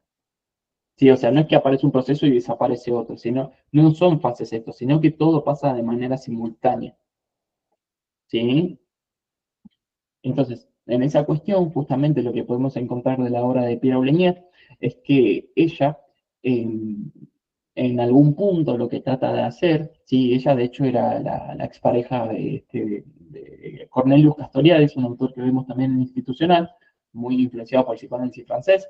Ella lo que trata de hacer es justamente hablar de lo que se llama como la metabolización, ¿sí? Y de hecho, al principio del texto hace como una relación entre, por ejemplo, lo que pasa con lo biológico y, por ejemplo, lo psíquico, ¿no? Como todo, cuando nosotros, por ejemplo, comemos algo, lo hacemos pedacitos y después lo hacemos un bol, ¿no? Entonces, en ese punto, lo que dice también Pierre es que nosotros, por ejemplo, cuando percibimos un objeto, al principio lo percibimos de aparte y después lo unificamos, ¿no? Que eso es la metabolización, justamente, ¿sí? Entonces, en ese punto lo que nosotros tenemos que tener en cuenta es que para Piera, a diferencia de otros autores, para Piera, el niño, ¿sí? ya es pensado desde antes del nacimiento. O sea, fíjense que su obra se llama La violencia de la interpretación, justamente, ¿sí? ¿Qué es la violencia de la interpretación? O sea, el niño, desde antes del nacimiento, ya hay un discurso, ¿sí? Que lo preexiste de alguna manera, ¿sí? Ese discurso es lógicamente impuesto, ¿sí? Por eso es violencia, ¿sí? No es violencia en el sentido que le pegan al nene, sino violencia en el sentido de que se le impone algo. ¿Pero por qué? Es necesario eso, porque el niño no tiene palabra todavía, es ínfano justamente, ¿sí? Aquel que no puede hablar. Entonces, en ese punto me parece interesante esto de cuando nosotros hablamos de la violencia de la interpretación, acuérdense que es anticipatoria y que ya está desde antes del nacimiento del niño, ¿sí? Pero que no quiere decir que sea innato, digo, como en Klein, por ejemplo, el aparato psíquico. Acá Pierre está un poco más centrado en el niño en relación con otros, ¿sí? Entonces, en ese punto, acuérdense que nosotros lo que vamos a tener es que la violencia es la imposición del discurso, ¿sí? Para Piera, ¿quién encarna la función más importante, por lo menos en los primeros momentos de vida del niño? Como digo, como en el 95% de los autores, aparece mucho lo que es la función materna. Pero ella no habla tanto de función materna. Ella lo que va a hablar es de lo que se llama como la portavoz de la cultura. ¿Qué es la portavoz de la cultura? Y esto es pregunta, no es retórico.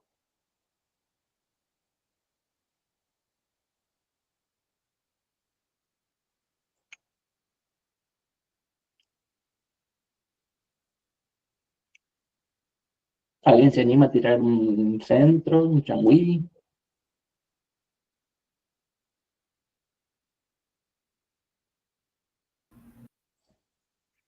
Es la madre, ¿no? La que le transmite las reglas y demás.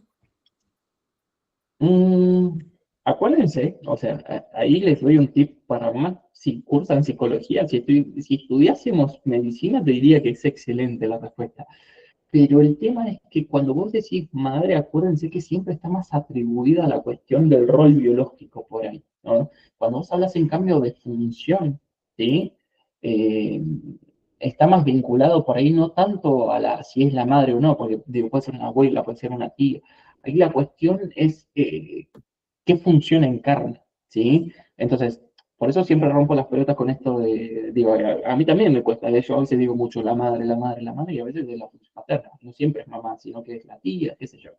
Digo, hay contextos de vida y hay contextos de vida, pero ahí la cuestión es que la portavoz de la cultura es aquella persona que podríamos vincular a la madre, ¿sí? Como referencia, que de lo que se encarga justamente es que es una mediadora entre la cultura y el recién nacido.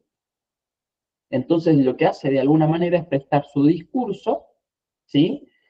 Y dárselo al niño, ¿sí? Y eso es lo que llamamos como violencia en la interpretación, ¿sí?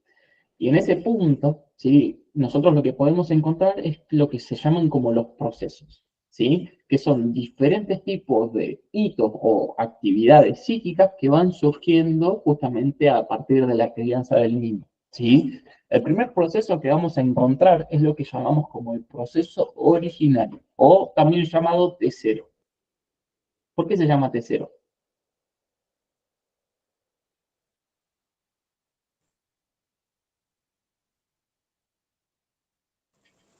Porque es, no, pará. Decirlo tranquilo, no hay problema. Es como lo que está anterior a todo, proceso Bien, primario del secundario. O sea, es lo más cercano a los sentidos. Sí, eso, la actividad antes de más. eso no hay nada. Antes de eso Eso. no hay nada. Imagínate si fuese un final y te guardas eso, hubieses perdido la chance de sumar un puntito más. Anímense también digo, a decir las cosas. Si creen que está bien, díganlo, no hay problema. Digo, estamos para eso acá. ¿Sí? Proceso originario, exactamente. ¿Sí? El proceso originario se llama T0. T viene de tiempo. Cero, cero. No tiene mucha vuelta de rosca. ¿Sí? Tiempo cero, porque antes de eso no hay nada. ¿Sí? ¿Y por qué? ¿Por qué es el T0? Porque ahí es de donde se origina la actividad psíquica del niño, ¿sí? No es desde el nacimiento, sino que se da justamente a partir de lo que Piera va a llamar como los pictogramas, ¿sí? ¿Qué pasa? En este sentido es bastante freudiano la cuestión, ¿no? El nene comienza a tener contacto con la madre Y en ese contacto con la madre puede percibir o las cosas como placenteras o como displacenteras, ¿sí? Pero acuérdense que en este punto el niño tiene los ojos cerrados, ¿sí? No percibe con los ojos, solo puede percibir por la boca. Y eso que perciba con la boca, acuérdense que siempre va a ser total, súper intenso. Entonces, ¿qué pasa? Lo que dice Piera es que como el niño todavía no puede percibir con los ojos, lo que sí puede hacerse son pictogramas o también llamados como representaciones mentales de algo, ¿no? Entonces vamos a tener que estar los pictogramas negativos y los pictogramas positivos o también llamados pictogramas fusionales, ¿sí? En este punto acuérdense que justamente lo que habla Piera es del deseo omnimodo, o sea, el deseo del niño es el deseo de la madre en ese punto, ¿sí? ¿Y por qué se llaman fusionales estos los pictogramas positivos? Porque el niño, cuando está con el pecho y siente tanta gratificación, el niño cree o fantasea, bueno, fantasea no, cree que está fusionado con el pecho. O sea, como que el pecho es una prolongación de su boca, ¿sí? Como el falso ser de Winnicott, ¿sí? Aunque es otra escuela Winnicott, ¿sí? Entonces, ¿qué pasa? En ese sentido, el proceso originario lo que da lugar, ese encuentro con el otro, ¿sí? Ese primer encuentro con el otro, acuérdense que el proceso originario dura poquitos días. Es lo mismo que cuando el niño tiene los ojos cerrados. El nene cuando recién nace dura menos de un mes con los ojos cerrados, ¿sí? Entonces, en ese periodo de tiempo, más allá de lo biológico, digo, es el proceso originario, ¿sí? Lo que funda justamente es lo placentero y lo displacentero, ¿sí? Entonces, en ese sentido, lo que vamos a decir es que el proceso originario lo que da lugar, ¿sí? Es a la fundación de lo que entendemos como el inconsciente. No lo inconsciente, sino el inconsciente. ¿Sí? Entonces, en ese sentido, ¿no? Nosotros ya estamos hablando de lo que es el proceso originario. ¿Y cómo pasamos al proceso primario?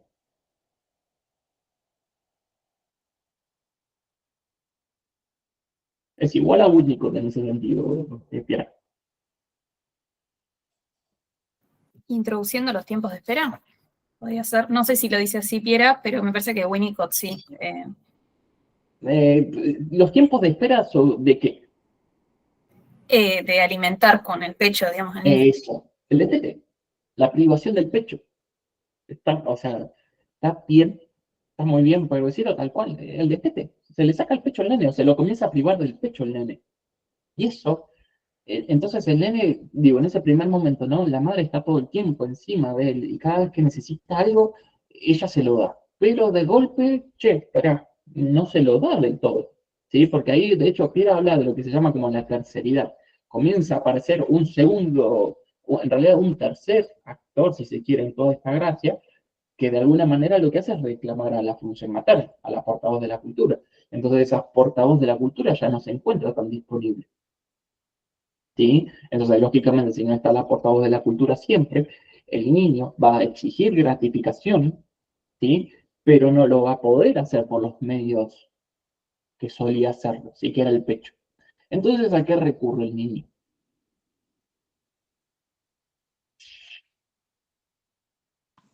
A la fantasía.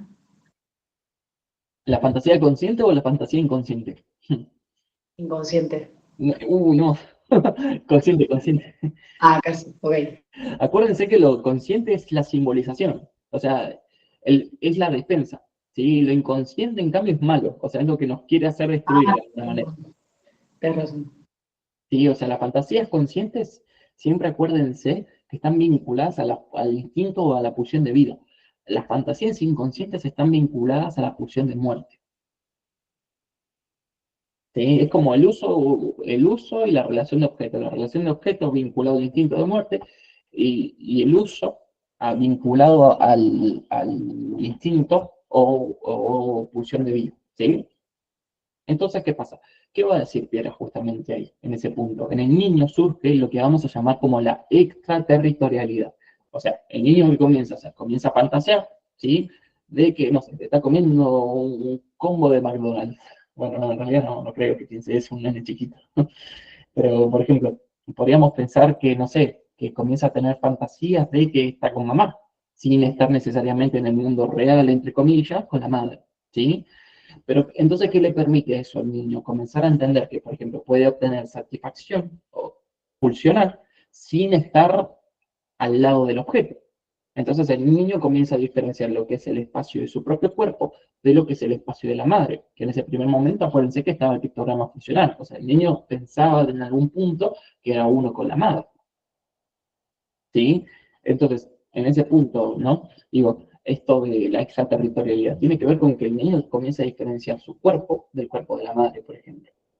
¿Sí? Y aparece mucho esto también de que mencionaba mucho Freud con el Fordá, ¿no? El niño tiraba el carretel y el carretel volvía. Entonces decía, por, que quiere decir va en alemán, y da, que viene, ¿no? Como entiende que la madre se va, pero que también en algún momento vuelve. ¿Sí?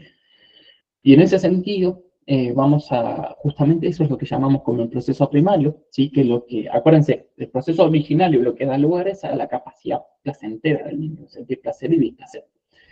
Por otro lado, lo que tiene que ver con la capacidad deseante también habla Piera. Y por otro lado, cuando hablamos del proceso primario, estamos hablando de lo que tiene que ver con la capacidad fantaseante, ¿sí? O sea, la capacidad de tener fantasías, ¿sí? De imaginar cosas, etcétera, ¿sí? Y nos falta el último proceso, ¿sí? Que sería el proceso secundario, ¿sí? También acuérdense, T0, proceso originario, T1, proceso primario, T2, proceso secundario, ¿sí? Entonces, en ese punto, cuando nosotros estamos hablando del T2, en este punto podemos comenzar a pensarlo cuando el niño comienza a tener contacto, por ejemplo, con grupos que son por fuera de la instancia parental, por ejemplo. ¿No? El nene arranca la escuela, o la nena arranca la escuela, ¿no? Y ahí escucha cosas que por ahí en casa no escuchaba tanto, ¿no? Entonces, lo que va a decir Piera es que en el proceso secundario lo que aparece es justamente la adquisición no del lenguaje, sino de enunciar, ¿sí? Ella lo que va a hablar es de lo que se llama, por un lado, capacidad enunciante o también de representaciones idéicas, ¿sí? Que tiene que ver con esta idea de que el niño no solo piensa en cosas, fantasea cosas, sino que a esas cosas le puede otorgar palabras, le puede otorgar un sentido, ¿sí? Entonces, en ese punto, acuérdense, eh, mientras que el proceso originario lo que da lugar es al inconsciente, el proceso primario da lugar al yo, y por el otro lado lo que va a decir Pierre es que el proceso secundario da lugar a lo que se llama el giro identificatorio en el yo, ¿sí? O sea, porque el nene lo que hace es, el nene en ese punto solo tenía, por ejemplo, contacto con los enunciados parentales, o sea, con la violencia discursiva impuesta por el padre o por la madre, ¿no? Cuando llega al T2, comienza a tener contacto con otros discursos, y con esos discursos el nene se identifica. Pero ¿qué pasa? Ya no son los de papá y mamá, sino que hay discursos que están por fuera de papá y mamá. ¿Sí? Por ejemplo, en la escuela, en el deporte, lo que fuese, ¿sí? Y ahí el punto que me parece importante también diferenciar es que nosotros cuando hablamos de, vieron que se acuerdan que yo les dije esto de, bueno, Pira quiere saber qué tipos de cuadros, cómo se generan los cuadros infantiles graves. Bueno, hasta acá no lo sabemos, ¿sí? Entonces el punto es, ¿cómo llegamos a eso? Bueno, para entender eso tenemos que diferenciar un poco lo que es violencia primaria y violencia secundaria. ¿Cuál es la diferencia entre violencia primaria y violencia secundaria? Que la primaria es radical y necesaria y la secundaria no es necesaria. ¿Por qué para vos es como necesaria? O sea, ¿qué tiene de necesario eso? ¿O cuál sería la diferencia entre ambas?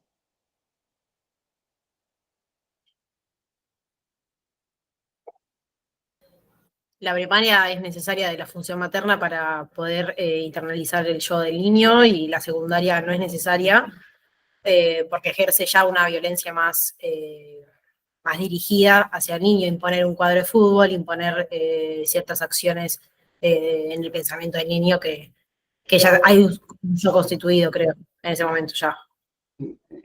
Está bien y está mal, nunca está mal en realidad, pero digo, le podríamos dar una vueltita más de rosca a eso, ¿no? Porque, por ejemplo, cuando el niño recién nace, ¿no? Y vos le comprás un conjunto de Boca, eso ya habla de una imposición también. Sí, si el nene, por ejemplo, tranquilamente quiere seguir siendo de Boca, ¿no? En esto, digo, ¿es violencia? Sí, pero no es una violencia, no es una cuestión de qué tanto lo forzás o qué tanto no lo forzás al niño, ¿sí? El tema de la violencia primaria es que es necesaria y es constitutiva, pero el punto es que tiene un límite, ¿entendés? O sea, Pira, de hecho, lo que hablaba mucho que aparece en el T2, ¿sí? Por lo menos a lo que hace a una potencialidad neurótica, que ahí explico qué quiere decir eso, es que el niño también tiene derecho a la mentira y derecho al secreto. O sea, el niño, por ejemplo, comienza a tener enunciados propios, ¿sí? Y la función materna da lugar a eso, ¿sí? En cambio, la violencia secundaria, el tema es que no tiene un corte, ¿entendés? Ya sea, Piera menciona esto como ya sea por exceso o por omisión, ¿sí? O sea, porque la madre está demasiado encima, porque no está nunca, ¿sí? La madre sigue imponiendo el discurso y el nene, por ejemplo, no sé, de alguna manera, bueno, trae algo de la escuela, ¿no? Que le gusta, le comenzaba a gustar un deporte, vos no podéis practicar eso, bueno, eso está más vinculado justamente a una violencia secundaria. El tema no es que tanto impone o no impone su discurso, sino si tiene un corte o si no tiene un corte, esa violencia, ¿sí? Digo, en esto, violencia secundaria, ¿no? Porque a veces vienen, a veces, digo, me ha pasado que me han dicho esto de, por ejemplo, bueno, es cuando mamá impone mucho el discurso, ¿no? No es que necesariamente, no es una cuestión de cantidad, ¿sí? Sino es una cuestión de, bueno, le dan lugar al nene para que piense por fuera de eso. Si, por ejemplo, mamá no está nunca, o papá no está nunca, eso también es, de alguna manera, un enunciado. Bueno, no me importa, por ejemplo. ¿Sí? Si ahora, por otro lado, la misma cara, o sea, la cara contraria de la misma moneda, si mamá está todo el día encima, si papá está todo el día encima, eso es exceso también. Y las dos forman lo que sería violencia secundaria. Porque el punto ahí es que, por ejemplo, tiene que tener un límite la violencia.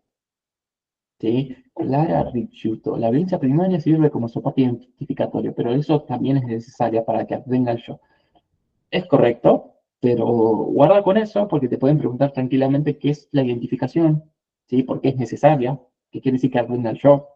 O sea, ahí la cuestión es un poquito más finita. Es una pregunta un poco guacha que dice, sí, lo reconozco, pero es una pregunta posible de final, ¿sí? Ahí la cuestión no es la cantidad, ¿sí? Sino si tiene un corte eso. Si también el nene, por ejemplo, por otro lado, puede tener cosas que le gusten a él solo, ¿sí? Si, por ejemplo, no sé, si el nene quiere ir o la nena, o quien fuese, digo, quiere ir a dormir a la casa de un amigo, y mamá le dice, haz lo que quieras, por ejemplo. O por otro lado, por ejemplo, le dice, no, no puedes ir porque es muy peligroso y vos no vas a hacer más que quedarte acá en casa. Son dos tipos de violencia secundaria, ¿sí? ¿Cuándo podríamos pensar que es una violencia primaria? Anda, pero también me preocupo por vos, ¿sí? Entonces, en ese punto, justamente lo que diferencia Piera, que me parece acá interesante esto, primero tendríamos que tener en cuenta esto de lo que Piera llama como la sombra blanca. ¿Sí? En ese primer momento de constitución del aparato psíquico, el niño parece que es un poco reflejo de lo que la madre piensa de él. ¿Sí? Por eso sombra hablada. Y esos enunciados, ¿sí? La sombra hablada tiene que ver con el conjunto de enunciados que la madre sostiene sobre el niño. ¿Sí? Mientras que la violencia tiene que ver con que esos enunciados de esa sombra hablada es impuesta. ¿Sí? Que es necesario, digo, no está mal que pasa así. El tema es hasta dónde, no si pasa así o no pasa. ¿Sí? Eh, entonces, en ese punto, ¿no? Cuando nosotros estamos pensando en lo que sería la violencia primaria y la violencia secundaria, dan lugar a dos cosas diferentes, que ahí nos permite tocar justamente lo que diferenciamos como cuadros infantiles grandes, ¿sí? Porque para Piera, nosotros también podríamos pensar esto de lo identificatorio, perdón si voy a mí, pero bueno, se me vienen cayendo un poco las ideas. Cuando nosotros estamos hablando de la constitución del aparato psíquico, vamos a diferenciar un poco lo que es el proceso identificatorio del proyecto identificatorio, ¿sí? Lo primero que tendríamos que saber en realidad es que la identificación es un mecanismo del yo, ¿sí? Que justamente lo que hace es tomar cosas de diferentes objetos y hacerlas propias. Esto me gusta de acá, esto me gusta de allá, ¿sí? Entonces, ahí nosotros vamos a diferenciar justamente lo que es. De hecho, Freud, el yo, lo definía como un conjunto de identificaciones, ¿sí? Entonces, en ese punto, cuando nosotros estamos hablando de lo que sería, ya se me fue. Ahí está. Cuando nosotros estamos hablando justamente de la violencia de la interpretación. Estamos hablando de que el niño, en un primer momento, es únicamente reflejo de lo que los padres creen de él, de esa sombra hablada, ¿sí? Y justamente lo que tiene que ir haciendo es separarse de eso, ¿sí? Si nosotros hablamos de que hay violencia primaria, acuérdense que consecuentemente a lo que va a dar lugar es a lo que llamamos como potencialidad neurótica. ¿Por qué potencialidad neurótica? Acuérdense que para Piera lo fundamental acá es la identificación. Entonces, ella habla del yo, ¿sí? Y el yo para ella está compuesta por dos partes. Por una parte que fue hablada o una parte enunciada, que por el otro lado por una parte enunciante o una parte de que adquiere cosas nuevas, por ejemplo, cosas por fuera de la instancia parental, ¿sí? Entonces, en una potencialidad neurótica, nosotros vamos a tener, por ejemplo, que el niño sigue pensando que es hijo de, pero también aprendió en la escuela, por ejemplo, que le gusta el fútbol, ¿no? Y esas cosas se contraponen, ¿sí? Y eso va a decir Piera, la conciencia de la guanaca, pero no, mal ahí.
Hola chicos, ¿cómo están? Ahí se conecta Benja, se salió de casualidad.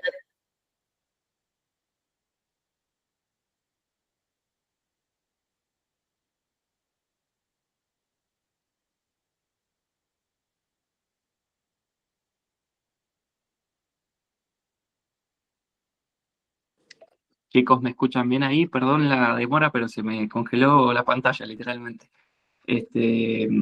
¿Me escuchan bien? ¿Me ven bien? Sí, sí. Listo, perfecto. Bueno, entonces retomo un poco desde donde me había quedado, ¿sí? Cuando nosotros estamos hablando de lo que es la potencialidad neurótica, acuérdense que vamos a hablar de un conflicto identificatorio. O sea, ¿por qué? Porque en el niño, ¿sí? En un adolescente también, va a aparecer un poco lo que va a ser este conflicto o esta contraposición entre enunciados sí, este conflicto entre enunciados que ya fueron hablados por los padres y enunciados propios, enunciados que escapan justamente a la instancia parental, ¿sí? Diferente que, por ejemplo, a lo que hace la violencia de la interpretación secundaria, ¿sí? Porque la violencia secundaria, justamente lo que pasa es que el niño o el adolescente o la adolescente es únicamente resultado de los enunciados parentales, ya sea por exceso o ya sea por omisión, ¿sí? Entonces, justamente lo que va a decir Piera es que en ese punto el niño es exclusivamente el reflejo de lo que los padres piensan de él. Y eso es lo que vamos a llamar como una potencialidad psicótica, ¿sí? La potencialidad psicótica tiene que ver con que el sujeto, ¿sí? Es únicamente reflejo de lo que ya fue hablado. O sea, vieron que yo les decía esto de que el yo para Pierre estaba compuesto por una parte enunciante y otra enunciada. Bueno, en la psicosis, en realidad en la potencialidad psicótica, lo único que va a aparecer es la parte enunciada, no aparece la parte enunciante, ¿sí? Porque y acá hay una cuestión interesante. La primera sería, ¿qué es lo que pensamos como cuadro infantil grave? Y por el otro lado, lo que nos podríamos preguntar es justamente también qué es aquello que llamamos como, ¿por qué es potencialidad? ¿No? Bueno, por un lado, la potencialidad al igual que, por ejemplo, pasaba un poco con Silvia Bleichmann, para ella, ¿cómo se dice? Piera considera, al igual que Silvia Bleichmann, que el aparato psíquico no se consolida hasta la adultez. ¿Sí? Entonces, consecuentemente, todo lo que pasa en el niño es una potencialidad, puede ser, ¿sí? No es algo fijo, no es una estructura fija, ¿sí? Entonces, en ese punto, ¿cuál sería el cuadro infantil grave para Piera? Sería justamente la potencialidad psicótica, ¿sí? Porque ahí, de hecho, lo que explica un poco Piera, que me parece como bastante interesante, si bien digo, no soy partidario de su escuela, pero tiene una re linda teoría, ella habla un poco de lo que se llama como, por un lado, la alienación y por el otro lado, la autonomía del pensamiento. Una pregunta importante, ¿alguien tiene idea de qué es esto de la autonomía del pensamiento o en contrapunto de lo que sería la alienación?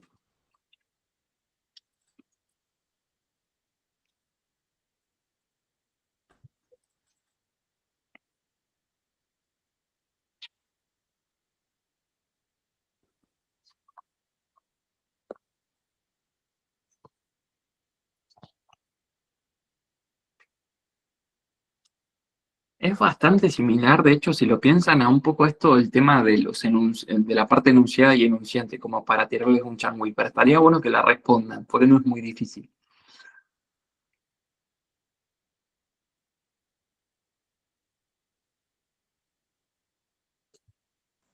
¿Podrías repetir la pregunta, por favor? Sí, obvio. ¿Cuál sería, o sea, para ustedes, cuál sería la diferencia entre la autonomía del pensamiento y lo que llamamos como la alienación?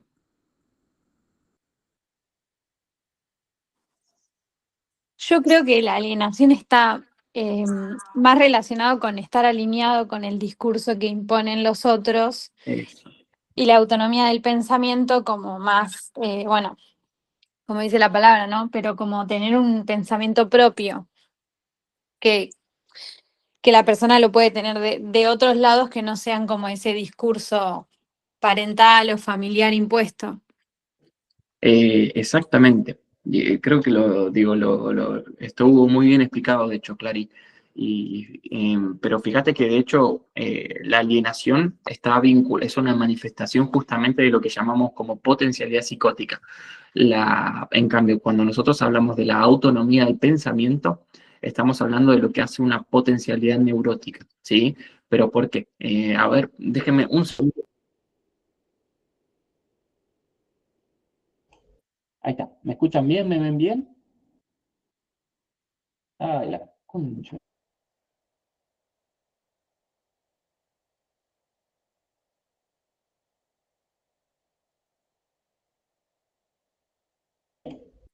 ¿Me escuchan? ¿Me ven bien ahí, chicos? Ay, no me escuchan. Ahí te escuchamos, pero yo no te veo. Ay, Dios, un segundito, perdón la demora, ya vuelvo, ya vuelvo.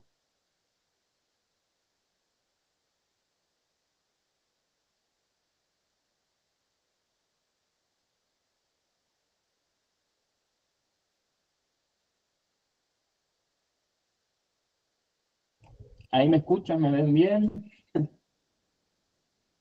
Listo. Sí, ahí sí. Sí, ahí sí. Muchas gracias y disculpen un poquito la interrupción, pero bueno, es que literalmente tengo el cable al lado, lo toco sin querer y bueno, y nada, se me corta la cámara. De hecho, tiene que ver, es exactamente eso, diría, ¿sí? O sea, acuérdense que la psicosis o la potencialidad psicótica, lo único que hay es una identificación hacia los enunciados que ya fueron hablados. Y eso se vincula justamente con la violencia secundaria. Sí, es como, o sea, si tienen que hacerse como un esquemita mental, acuérdense, violencia secundaria, ya sea exceso u omisión, ¿sí? Siempre se va a vincular a lo que sería justamente la potencialidad psicótica. Y por ende, ¿sí? Se va a vincular también a lo que sería, ¿cómo se dice? A la alienación. O sea, alienación quiere decir estar apegado a los enunciados parentales, justamente. ¿Sí? O sea, el niño no puede representarse por fuera de eso. ¿Sí? Mientras que la violencia primaria siempre va a estar vinculado a lo que sería la potencialidad neurótica, porque la potencialidad neurótica, va a decir Piera, es un conflicto identificatorio entre enunciados que ya fueron hablados y enunciados nuevos. ¿Sí? O llámese en Freud, por ejemplo, principio de placer y principio de realidad. ¿Sí? Entre lo correcto, ¿sí? La norma, y por el otro lado lo que a uno le genera placer. ¿Sí? Entonces, en ese punto, ¿no? Siempre la potencialidad neurótica siempre va a estar vinculado a lo que va a ser la autonomía del pensamiento, ¿sí? Y eso es lo que nos permite pensar en dos conceptos importantes. Por un lado, lo que es el proyecto identificatorio y por el otro lado, lo que es el proceso identificatorio. Esa es una preguntita trampa que les pueden llegar a hacer en el final. Y acá, digo, díganlo como les salga, acá yo no juzgo que tan precisos sean, digo, estamos para equivocarnos acá, ¿sí? Pero ¿qué es el proceso identificatorio y el proyecto identificatorio? Yo he entendido que como la mayor diferencia entre proceso y proyecto es que el proceso se extiende a lo largo de todo un tiempo, y en cambio el proyecto es más como una posición, no sé cómo explicarlo. En cambio un proceso va como acompañado de bastante tiempo.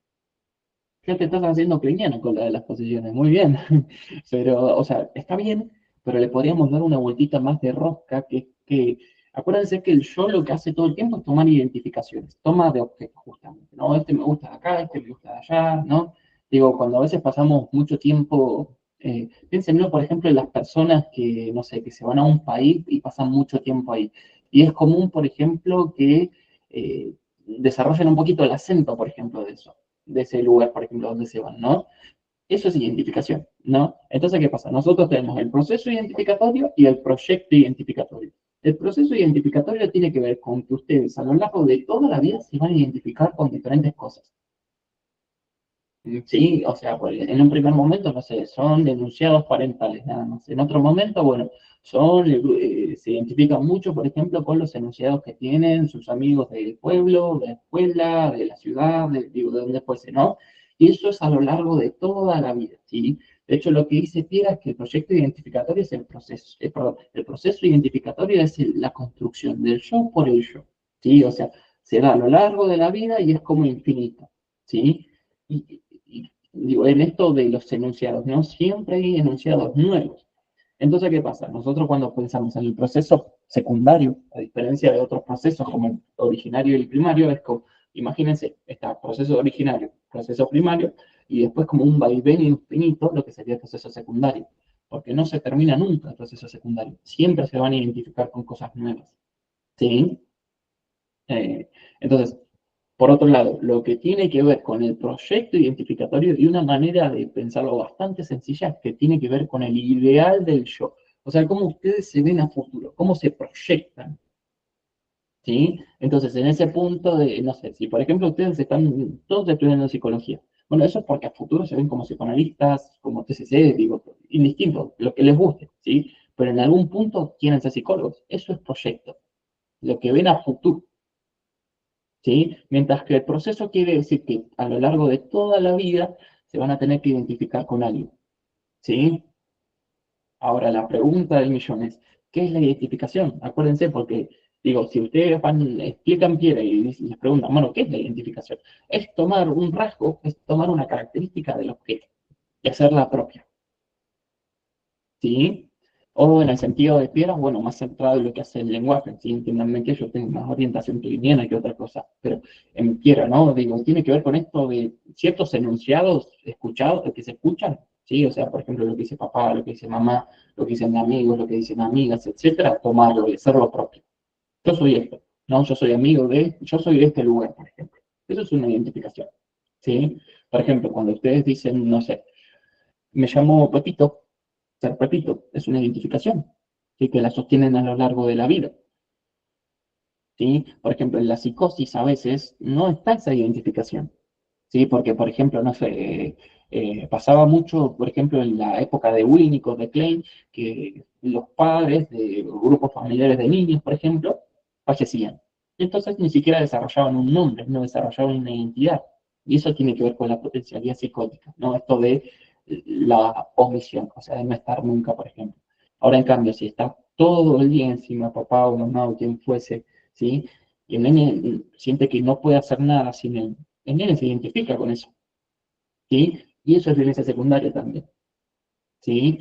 diferentes que, por ejemplo, bueno, andar, vos, por ejemplo, no sé, al nene le das una bicicleta y dejas que ande y dejas que se golpee en algún punto, porque tiene que pasar eso, ¿sí? Pero después cuando el nene se golpea, vas y le haces sana colita de rana, ¿sí?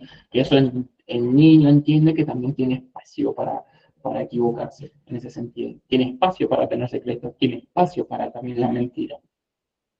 ¿Sí? Que eso es también lo que podríamos entender un poco con la diferencia entre la violencia primaria y la violencia secundaria. ¿Sí? No sé cómo venimos hasta acá.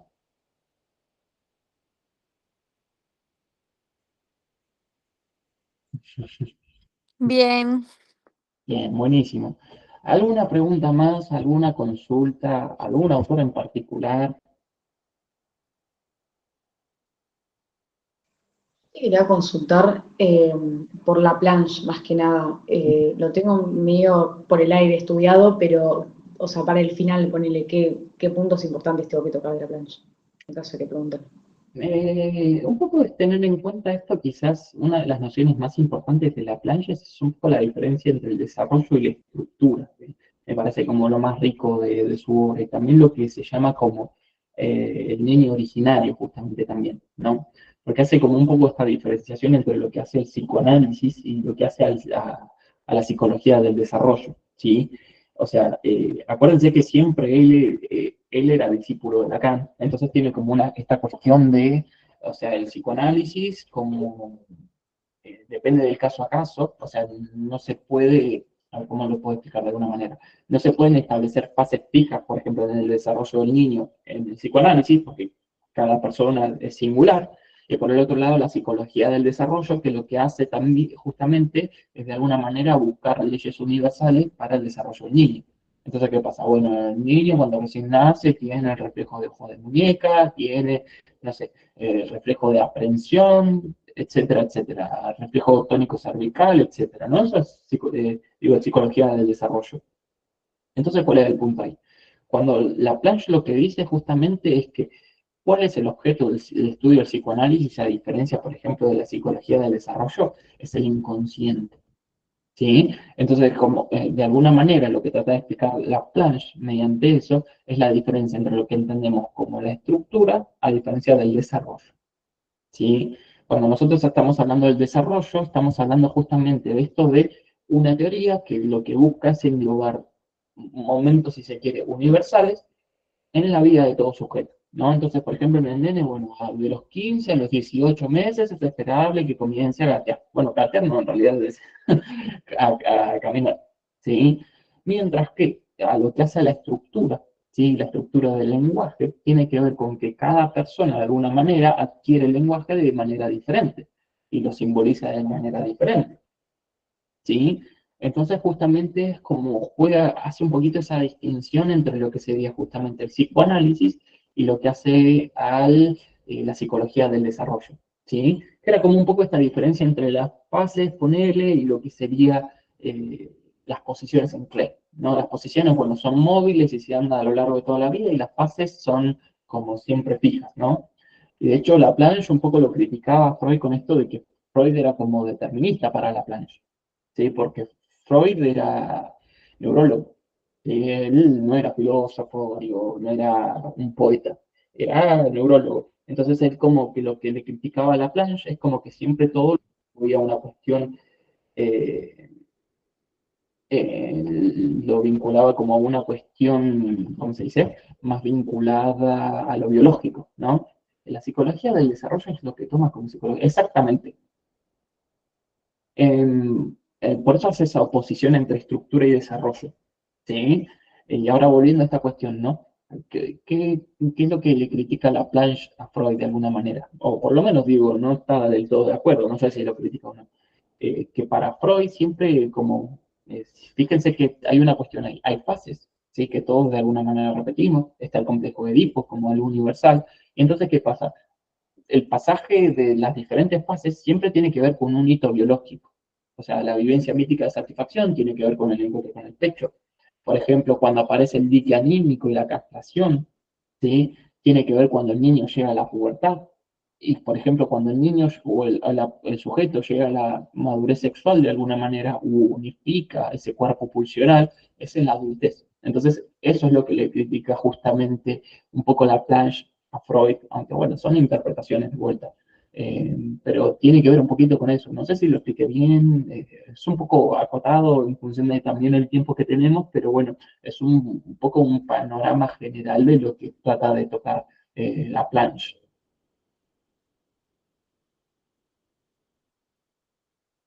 Genial, gracias. No, por favor. ¿Alguna preguntita más? ¿Dudas, consultas? Resulta respecto al final.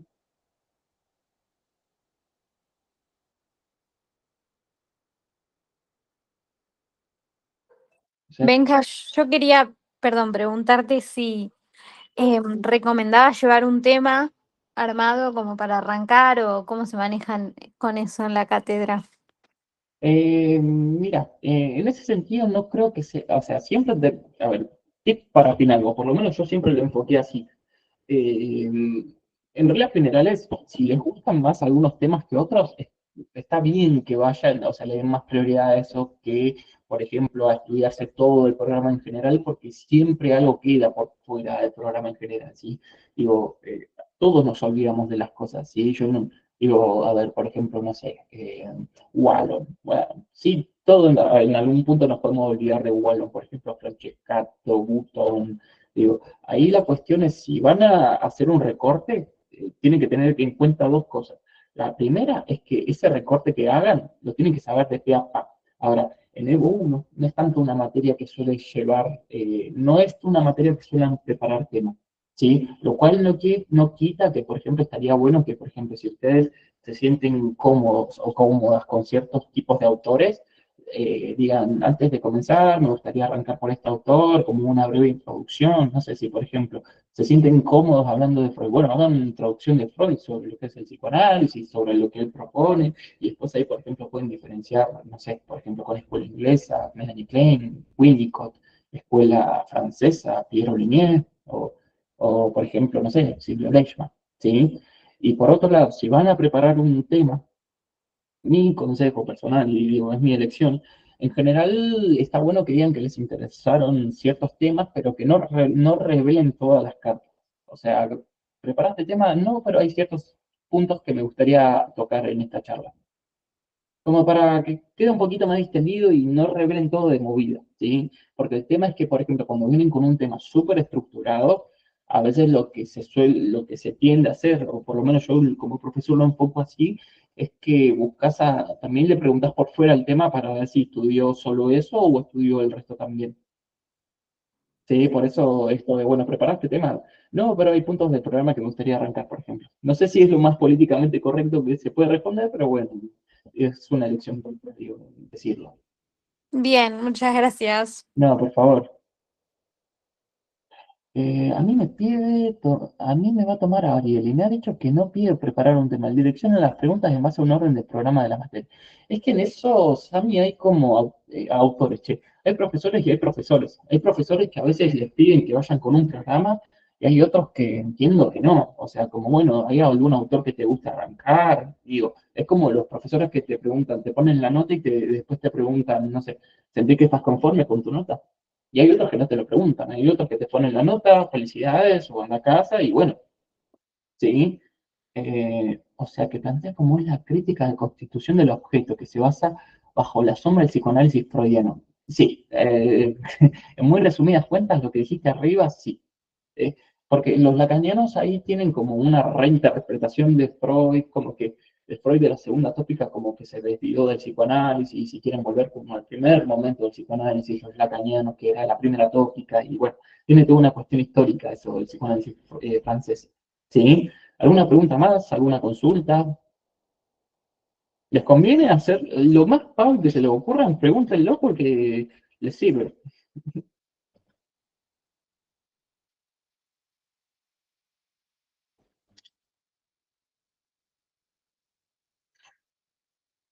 Una pregunta. Yo todavía no repasé la unidad 5, estoy como medio verde, Ujú. pero quería saber si era una unidad que solían tomar o medio que pasaba. Es que ojalá te pudiese responder sí o no de manera rotunda, como para decirte, bueno, mira, quédate tranquila o no, mira, preocupate. Eh, a ver, siempre se le suele dar un poquito más de predominancia a los autores psicoanalíticos, ¿sí? Pero eso no quita que está bueno por lo menos tener alguna referencia de qué hablan los textos, ¿sí? O sea, digo, en reglas generales, siempre, por lo menos una manera que yo me enfoco para explicar cómo preparar un final es que en la primera unidad, ¿sí? Que es la que más solemos saltar, está bueno que siempre hagan una introducción al final, o sea, al principio del final ahí, ¿sí? Al principio del final, como el examen final, bueno, al principio decir, che, en unidad uno pasa esto, porque es el marco teórico de la cátedra, siempre unidad uno. Y ahora, unidad 5. A ver, espera, dame un segundito que agarro el programa porque por ahí te digo una guasada y no quiero tampoco. Enfoque crítico desde la sexualidad femenina. Mira, lo que te puedo decir es, ahí, o sea, está bueno que tengas alguna idea de lo que hablan, pero no es como las unidades que yo más me centraría. Pero bueno, de vuelta, yo dentro de mi mentalidad, ¿sí? Porque me parece que hay autores de puta madre y también digo, Jessica Benjamín tiene una linda teoría y tampoco se lo puede menospreciar, pero no sé si es un punto que yo me centraría tanto del programa, pero está bueno que siempre lo tengan presente, ¿sí? No es como que hay unidades que se puedan saltar porque nos gustan menos, ¿sí? Pero no es tampoco que me volvería loco por tratar de aprenderlo. Sí, por lo menos digo, es lo que yo entiendo. Después, a ver, te toca otro profesor y te dice, bueno, decime Jessica Benjamin. Puede pasar, sí, pero dentro de la generalidad no sé si es lo que más se enfocaría. Sí, Dale, buenísimo. Gracias. no, por favor, ¿alguna preguntita más? ¿Alguna consulta? Hola, profe, te hago una pregunta Dime. acerca del giro catéxico. O sea, mi duda es si se produce a finales de la fase autística normal o en la fase de simbiótica normal. Es que el giro catéxico, vos estás hablando, siempre chicos, acuérdense que si hacen un... De Mahler. Sí, sí, eso. Está bueno que siempre que hagan una pregunta expliquen desde qué texto por ahí lo están haciendo, como para sintetizar todo. Mira, el giro catéxico tiene que ver un poco con esto de la rotura del cascarón del huevo, ¿sí? O sea, para que haya huevo, o sea, para que haya giro catéxico, entiendo que primero tiene que haber un cascarón del huevo, ¿sí? Entonces, ¿qué pasa? Vos tenés la fase autística normal, la fase simbiótica normal y después tenés la fase de separación e individuación para que haya giro catéxico, o sea, comience la separación y en última instancia se dé la separación, ¿sí? La individuación, perdón, eh, tiene que haber un cascarón formado. Entonces, yo digo, esto no, es más eventual posiblemente que se dé en la fase simbiótica que en la fase autística, porque en la fase autística no hay relación con el mundo exterior, no hay mundo exterior. En la fase simbiótica, en cambio, lo que le pasa al niño es que piensa que es una unidad dual, diría Margaret Mahler, con la madre. Y ahí comenzarían los preludios de los cuales ella habla. ¿Sí? Ujú. Sí, sí, sí, profe. Dale, gracias. No, por favor, ningún problema. Bueno, chicas, chicos, ¿alguna pregunta más? Y si no, bueno. La de Jessica, tengo entendido que ahí se centran las diferencias que con... Sí, es la crítica al objeto, o sea, es como que en vez de hablar de la madre como un objeto, habla de la madre como, habla mucho de la mutualidad, esto de que el niño lucha entre ser reconocido y por el otro lado tener el poder, como que toma mucho a Hegel en eso, y pasa de la crítica del objeto a sujeto, o sea, la madre como un pecho, como un objeto, a la madre como un sujeto, ¿sí? Chicos, bueno, y chicas, perdón, espero que les haya servido mucho el espacio. La verdad que siempre es un placer poder hacer esto, ¿sí? Les deseo muchos éxitos en el final, tómense su tiempo, ¿sí? Es una materia linda, además, chusmen los autores, ¿sí? Y digo, también, bueno, mil gracias a los chicos de Franja siempre por este espacio, que para mí es siempre un placer poder volver un poco a la facultad, un poquito más de manera virtual, pero bueno, por mi parte espero que les haya servido y bueno, mucha mierda. Bueno, muchísimas gracias, Benja, Muchas gracias. por de vuelta a prenderte al espacio. Muchas gracias, chicos, los que están conectados, también los que se conectaron. Y nada, cualquier consulta que tengan del centro me la pueden hacer ahora, o bien, si quieren, después nos pueden escribir por nuestras redes sociales, ya sea Instagram o WhatsApp. Siempre estamos ahí conectados. No sé si alguno tiene una duda ahora que les pueda responder.